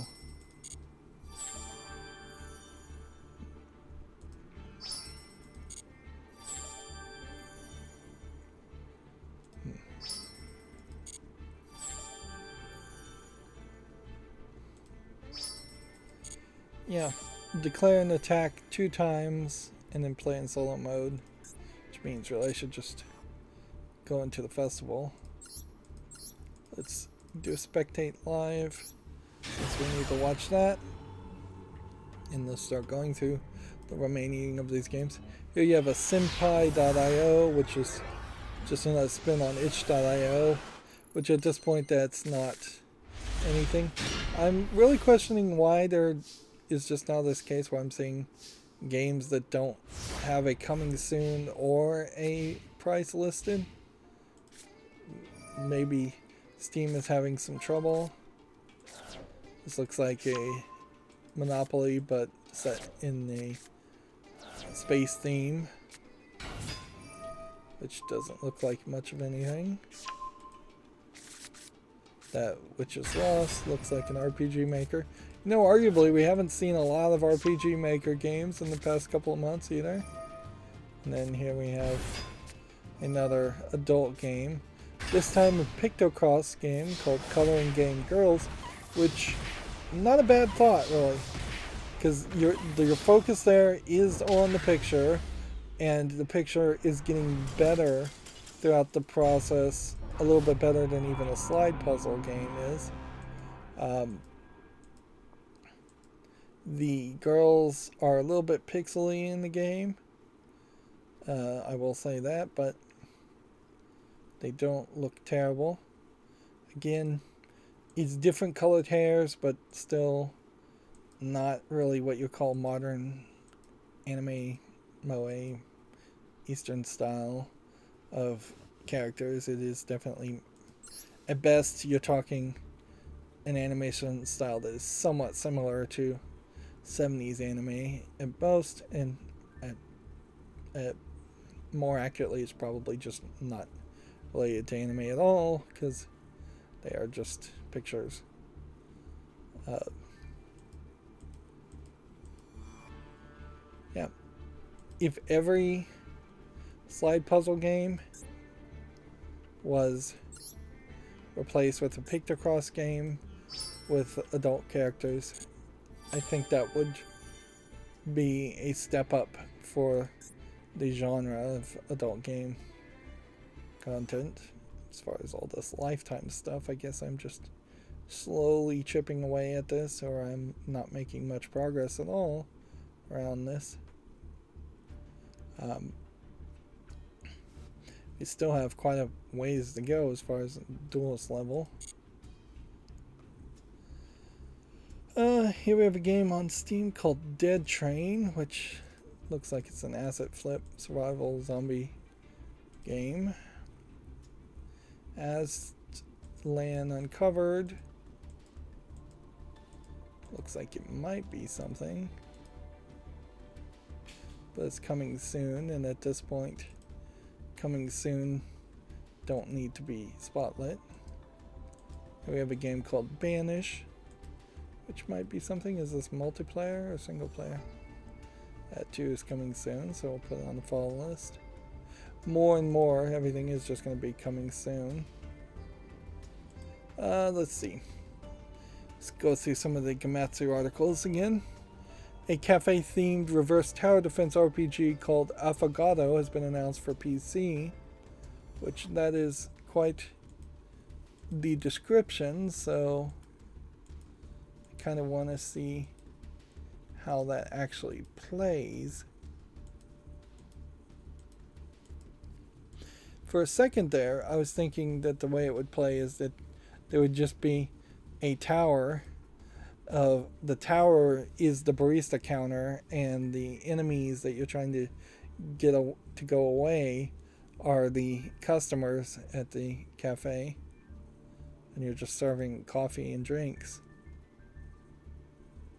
Like, it does seem very oddly focused on the characters if it is just going to be a reverse tower defense game.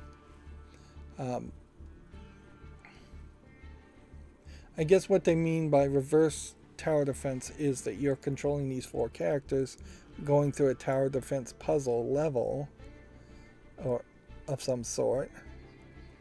Okay.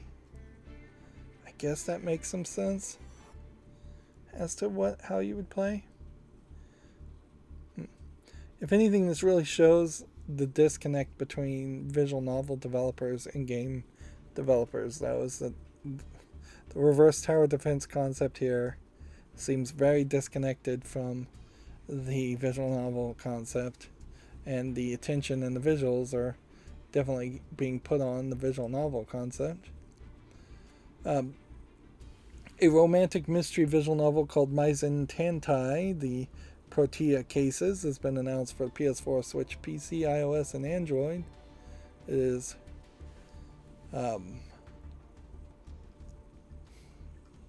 sounds kind of like a murder mystery type game. Romantic mystery is an interesting twist, though, to have both a mystery and a romance. So there might be something there. Let's see, Demon Slayer Kimetsu no Yaiba, the Hinokami Chronicles, has another DLC character, which is Nezuko Kamado in advanced demon form. So this was the little sister or little girl demon character that was, I think they had some kind of magical demon restraining potion in a bamboo across her mouth originally, and the main character was like taking care of her. this is her when her powers are unleashed and she starts to get bigger and older looking. Although, yeah, which when that was shown and this new form was revealed in anime, that was a fairly big deal. People were hyped about it. Let's see, Famitsu sales have been updated, so let's see what's new. We've got Nintendo Switch games dominating all 30 spots. If you ever needed a argument that the PlayStation 4 and 5 are dead in Japan, look at this. All 30 of the top 30 spelling slots this week, all Nintendo Switch. And that's ironic because I do believe I just said an hour or so ago that the Nintendo Switch lineup is not that good. And I kind of still stand behind that. There are obviously probably about 30 or maybe even 50 or 60 games that are worth having on the Nintendo Switch, particularly if you don't have any other console. But that is, it's nothing compared to Steam. It's not really anything compared to the Xbox or the PlayStation as far as the games you're looking for. Regardless of that, the Japanese have definitely voted with their dollars, and they have bought way more Switches. They bought 500,000 more OLED models alone compared to the PlayStation 5, and the PlayStation 5 and Digital Edition combined still doesn't get anywhere close. It is odd to see 11,000 units selling, pretty high numbers for the PlayStation 5 this week, and yet not a single game seemed to drive that hardware sales because the PlayStation 5 has just been in short supply. And again, we're still seeing growing or decent numbers for the Xbox Series S, or beating the digital edition. And then pathetically small numbers of 13 units being sold this last week for the PlayStation 4. Yeah, it is weird to have such a pent-up demand for the PlayStation 5 that when people buy it, they don't even bother to buy games.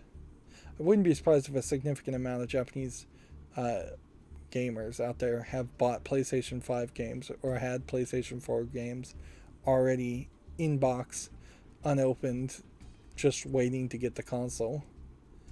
Let's see. Moving on, Legend of Heroes Kira no Kisekai 2 Crimson Sin has some gameplay battles that you can check out if you're interested. A game called Circus Electric launches September 6th. It just looks like a Darkest Dungeon game set in circus theme.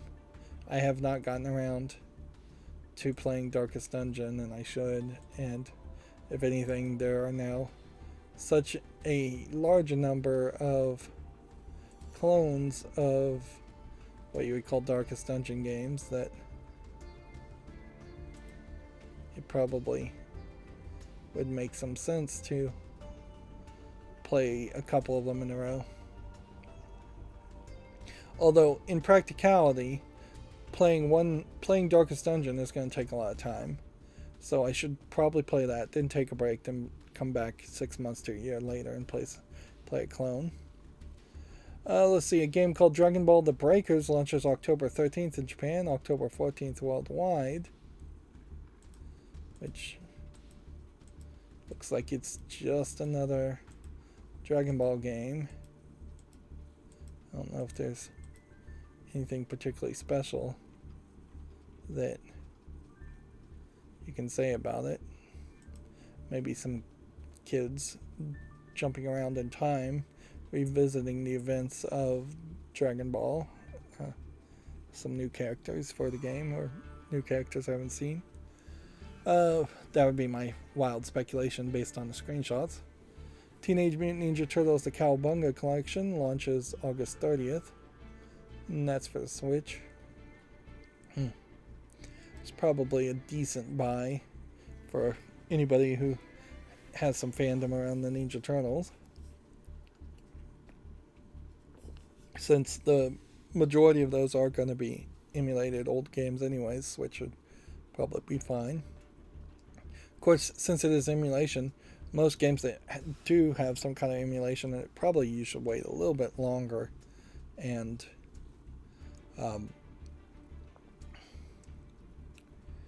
then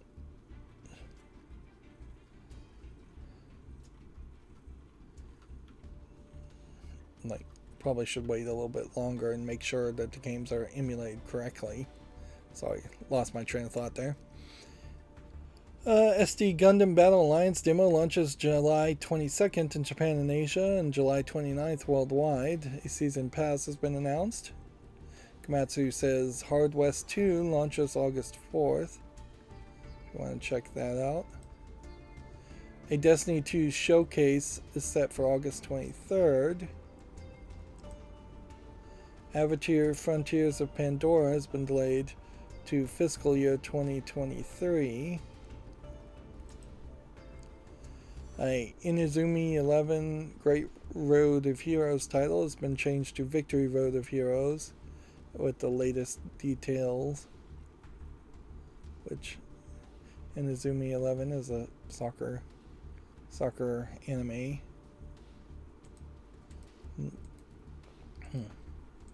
But I'm not sure if it is actually a game you directly control or not. In a weird way, it's tagged as more of an RPG, and I wonder if it's oddly going to be a bad choice for anybody who has somebody who's into soccer. If you have a kid that's into soccer, Inazuma 11, if it comes to the West, may actually just be a bad choice. Let's see. Gotham Knights has the Batgirl trailer, which they've kind of dragged their feet to show Batgirl. They showed the 3 male characters first and then ended on Batgirl, which seems weird. But each of these trailers I have had no interest in looking at, so I haven't looked at them. And I don't think they've revealed anything unique or special to make Gotham Knights sound any better than it's already sold itself as, and it's barely sold itself as anything. I'm still not really sure what the game is. You're going to be able to play as 4 characters, okay? Is it going to be an Arkham Asylum style game, though? I don't know. If you told me it was 4 characters just beating up people non-stop, that might be what it is. As far as I know, it's probably not that, but we haven't seen Gotham City, we haven't seen any gameplay mechanics, we haven't seen anything. They're just selling it on the characters and the characters alone, which either means the game still is not anywhere close to being released, or something else has gone weirdly wrong with it, or they're trying to hide things. I still heavily suspect Gotham Knights is just going to bring back Batman in some aspect or way.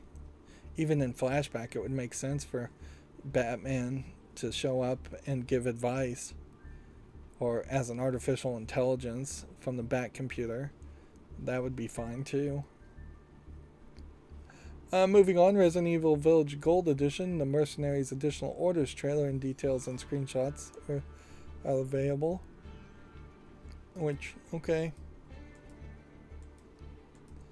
Yeah, I don't know what you really say there. We kind of had already talked about that. And then the Last of Us Part 1 features and gameplay trailer. New features include permadeath mode, speedrun, focus mode, and more. Which I guess those are interesting features. Certainly, that is features that you would want in almost every game. A permadeath mode, a speedrun mode, something like that. By default, most games make sense having that.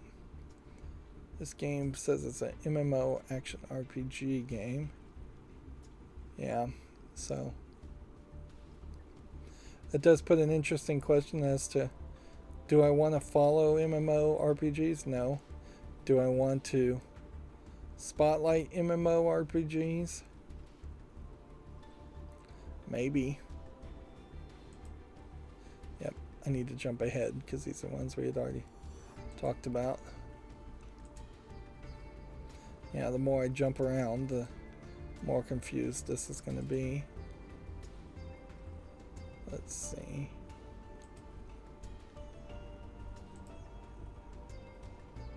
So, we have a game called Proby here, which doesn't look like anything. And then you have Uryl's Gambit, Euryale apostrophe S, which says it's a visual novel. Maybe it's supposed to be Uryl's Gambit, and it's definitely mixed reviewed in an adult game with nudity in it. Doesn't look like much of a game. Emu Rom doesn't look like anything. Yoko Redux Dreams of a Blue Planet doesn't look like anything. Passage looks like an escape room simulator of no real quality. Cheap Haven looks like a farming simulator, farming survival game. Although oddly, it seems like you're playing as a Charmander type character.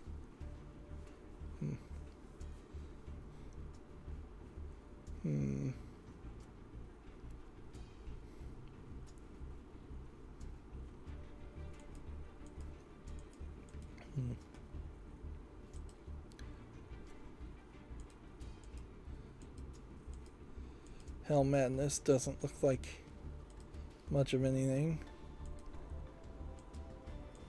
1 Week by Car doesn't look like much of anything.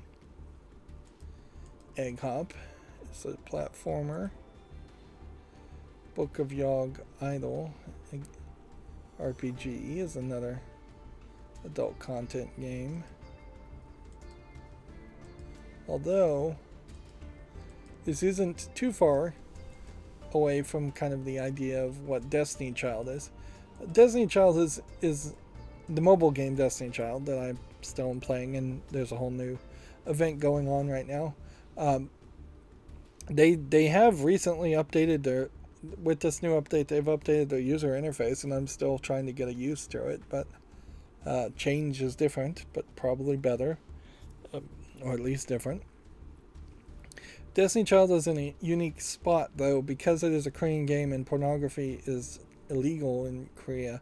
So effectively, they are going as lewd as possible without hitting their Korean legal definition of pornographic, whereas most adult games that I see on Steam go just as far as they think Steam will let them, which is just usually full-on pornographic intercourse and penetration, hardcore, showing the lower body compared to softcore, just showing the upper bodies. And because of that limitation, that titillates and goes more in the lewd category, which makes it more of an intriguing game in the long run. The Book of the Yog Idol here, in comparison, seems like it is kind of trying to go down that category too. None of these screenshots really are implying me you're going to see too much. You're just going to see some underboob and cleavage. at least according to the screenshots. Now, maybe in the game there are just some full-on CG scenes that are completely. That being said, you can also see it's an English and Chinese game, and I think pornography is at least frowned upon, if not illegal, in China too. So I question it heavily. This again feels more like tag stuffing with some lewd costumes than it feels like an actual adult game.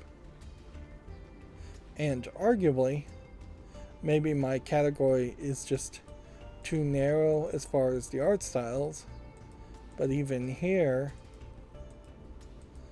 this definitely is not the moe art style. Looking at these characters, it's a more Asian art style. You can tell by the quality. Like, this is a chibi character, I would say, and nope, not really seeing any moe characters.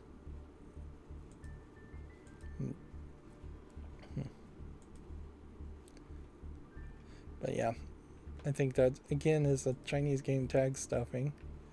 Whereas the next game, I feel like this game already came out, Furry Orgasm, which is just downright pornographic. We had already talked about that one.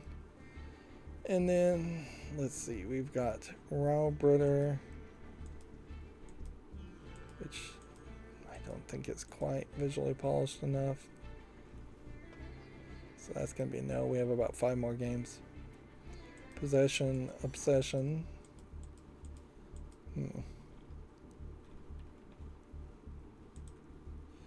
No there. Incock Beginnings is a match 3 game. No there. Cupid's Kiss is,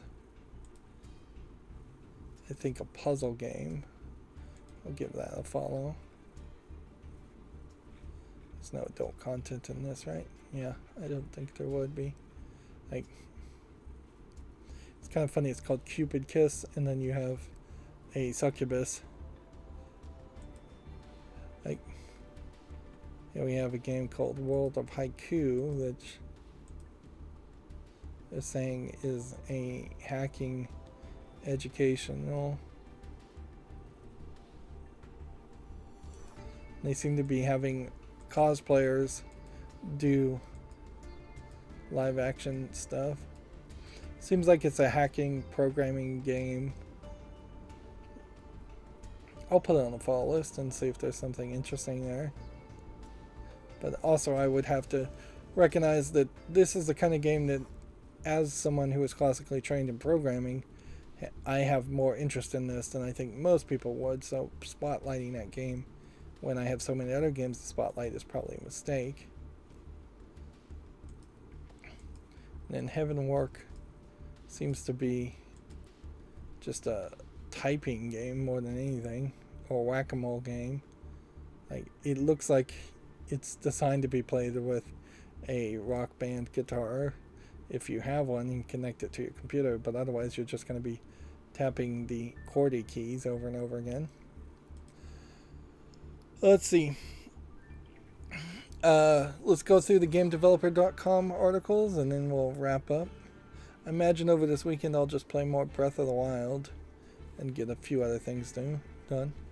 Halo Infinite's fan-driven stat tracking website is shutting down. Halo Dota API is the only way for Halo Infinite players to keep track of stats, and it may be gone before 343 makes a stat tracker of their own. Well, that seems like unfortunate timing. Ubisoft has canceled 4 games, including Splinter Cell VR and Ghost Recon Frontline. We already talked about that. The RuneScape developer Jagex has acquired the US studio Pipeworks. The deal is Jagex's first acquisition of an external studio. Jagex definitely sounds like they're trying to grow, but everybody's acquiring everybody. The BFI's new funding program will help support narrative-driven developers in the UK. I guess that's the British Funding Institute, if I was to pick some words for that. The British Film Institute got 2 out of 3. Which I wouldn't be surprised one bit if the British film industry is shrinking and dying at a slightly higher rate than most film industries around the world, and they are trying to maintain relevancy by getting into video games. At some point in the next 10 years, somebody's going to try and make an argument that films and video games are exactly the same thing.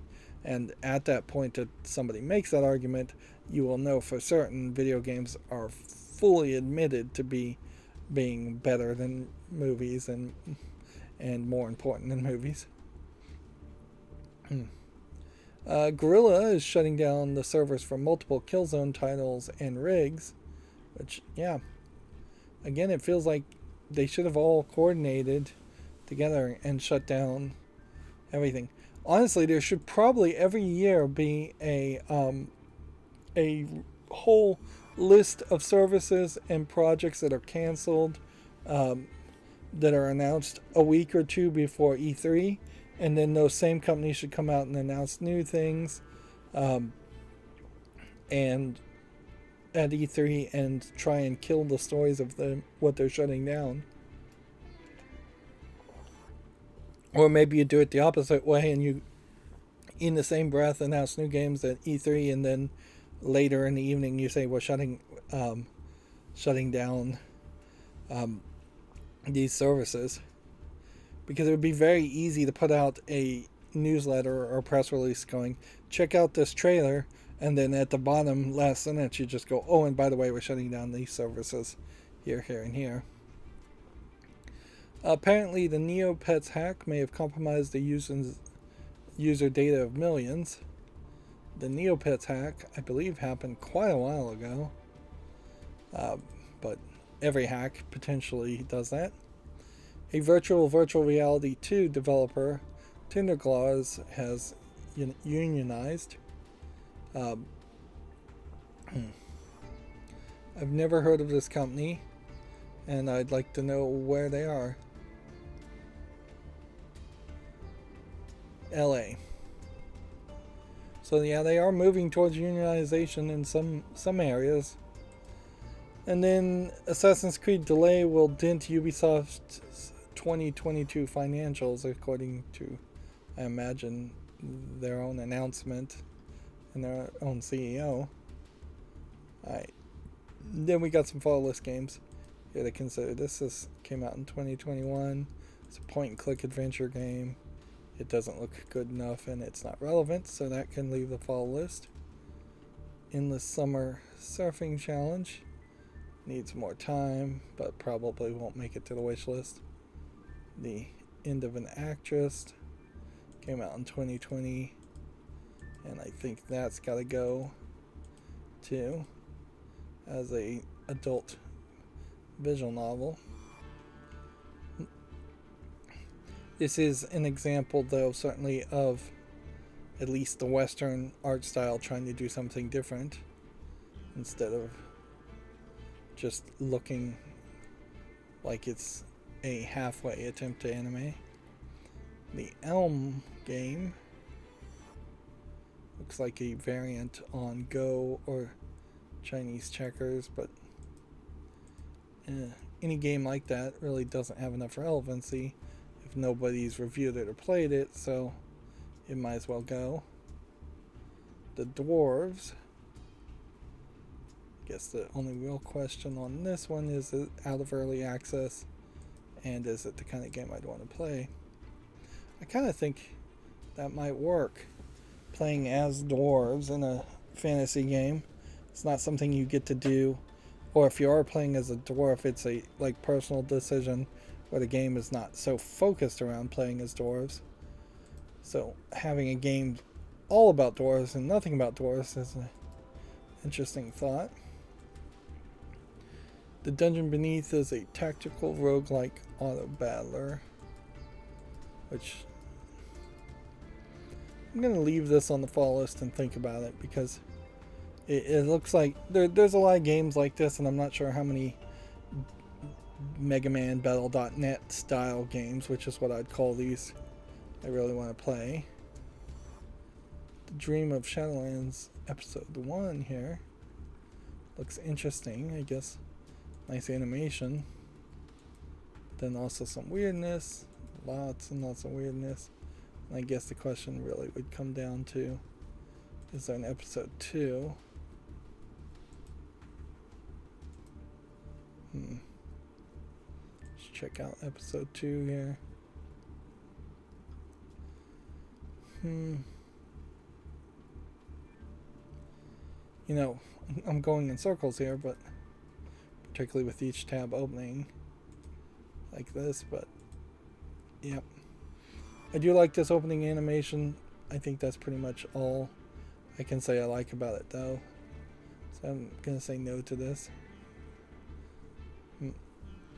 The rest of the animations just look really, really bad. Let's see, The Dream is Coming. On the other hand, looks kind of like a walking simulator.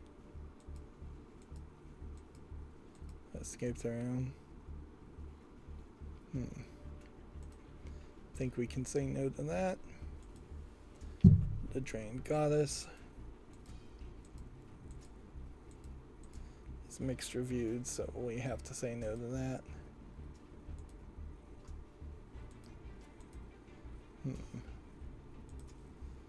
The Devil's official novel of World War II.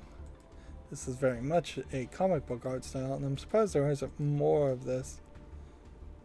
I don't know if this really is going to have good relevancy, though. If anything, it feels like this is just a case where people have put a comic book on Steam and it hasn't sold particularly well, so that's gonna go. Then The Devil's Womb.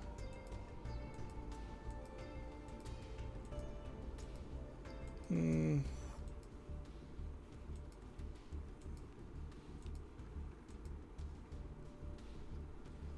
gonna, I guess, go ahead and put this on the wish list since it's free. Just get rid of that.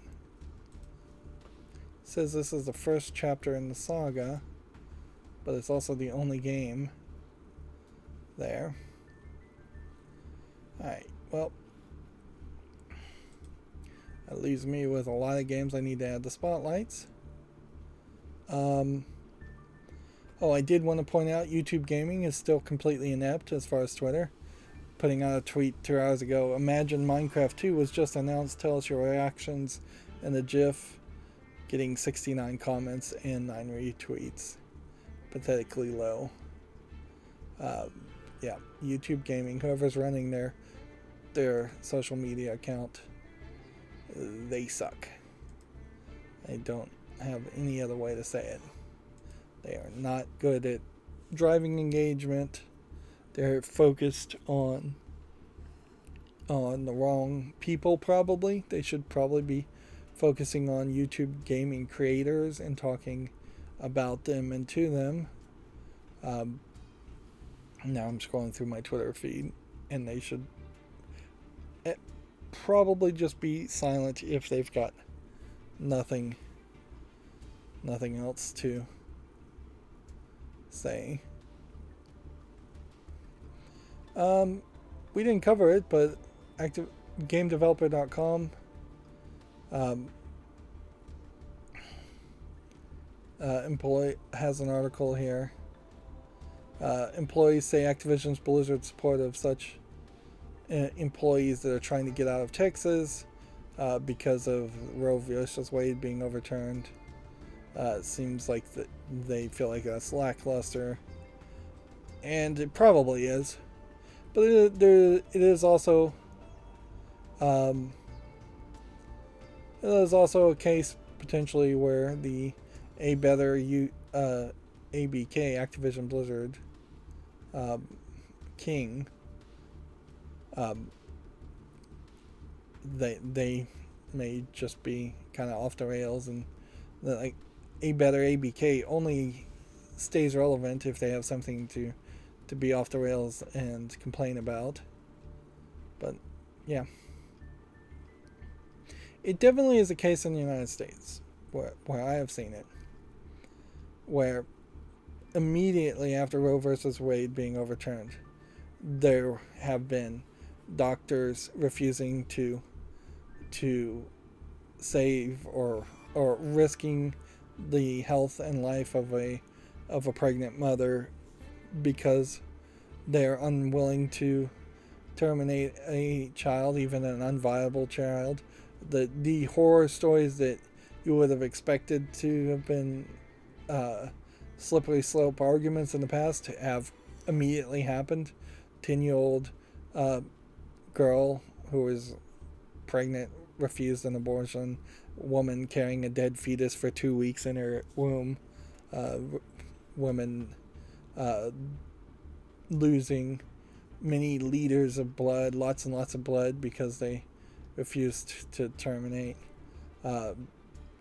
General pharmacists refusing, all of a sudden emboldened to refuse to sell condoms and contraceptives to people, which all of that was in part unprotected versus Roe versus Wade. The whole argument was the right to privacy and to control your own destiny, and with Roe versus Wade overturned, it is very possible that contraceptives will become made illegal.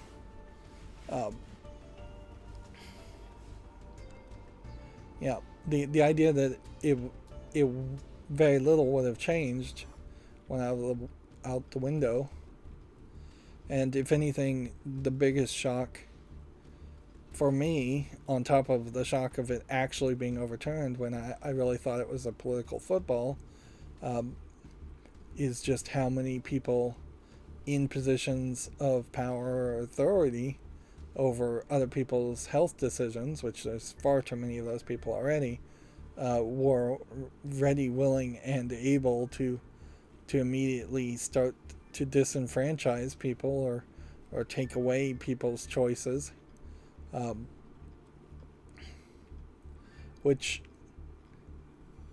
yeah, if you ever needed evidence that any country, even the United States, could devolve into a theocracy or change drastically, if you don't know the lessons of like Iran, which was a very modern Western style country that then got put under Islamic control and is now completely different over the course of a very small amount of time, just a few years. If you needed a reminder that that could happen, even in the United States, I think this has shown that definitely could happen.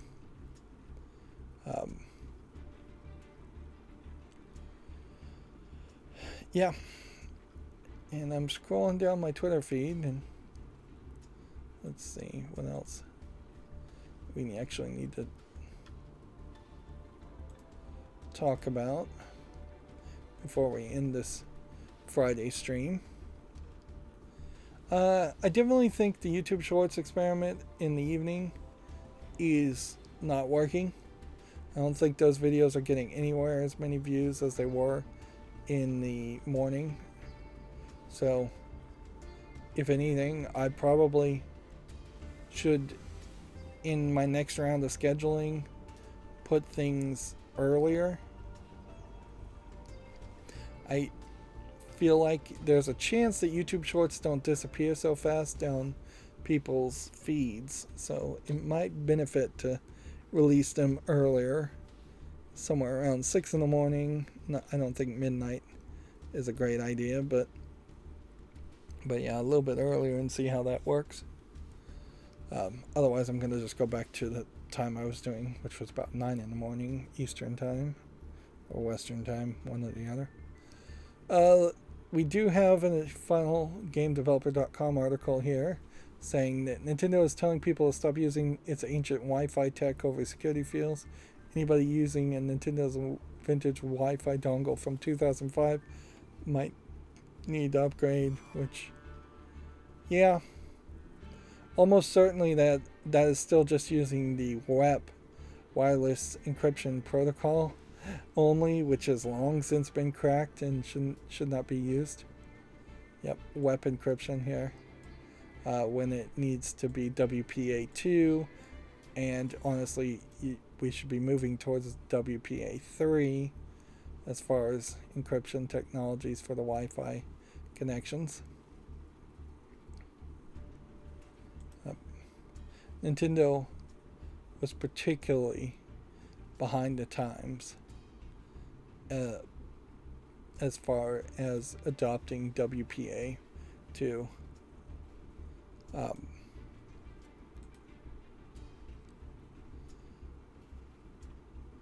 So, yeah.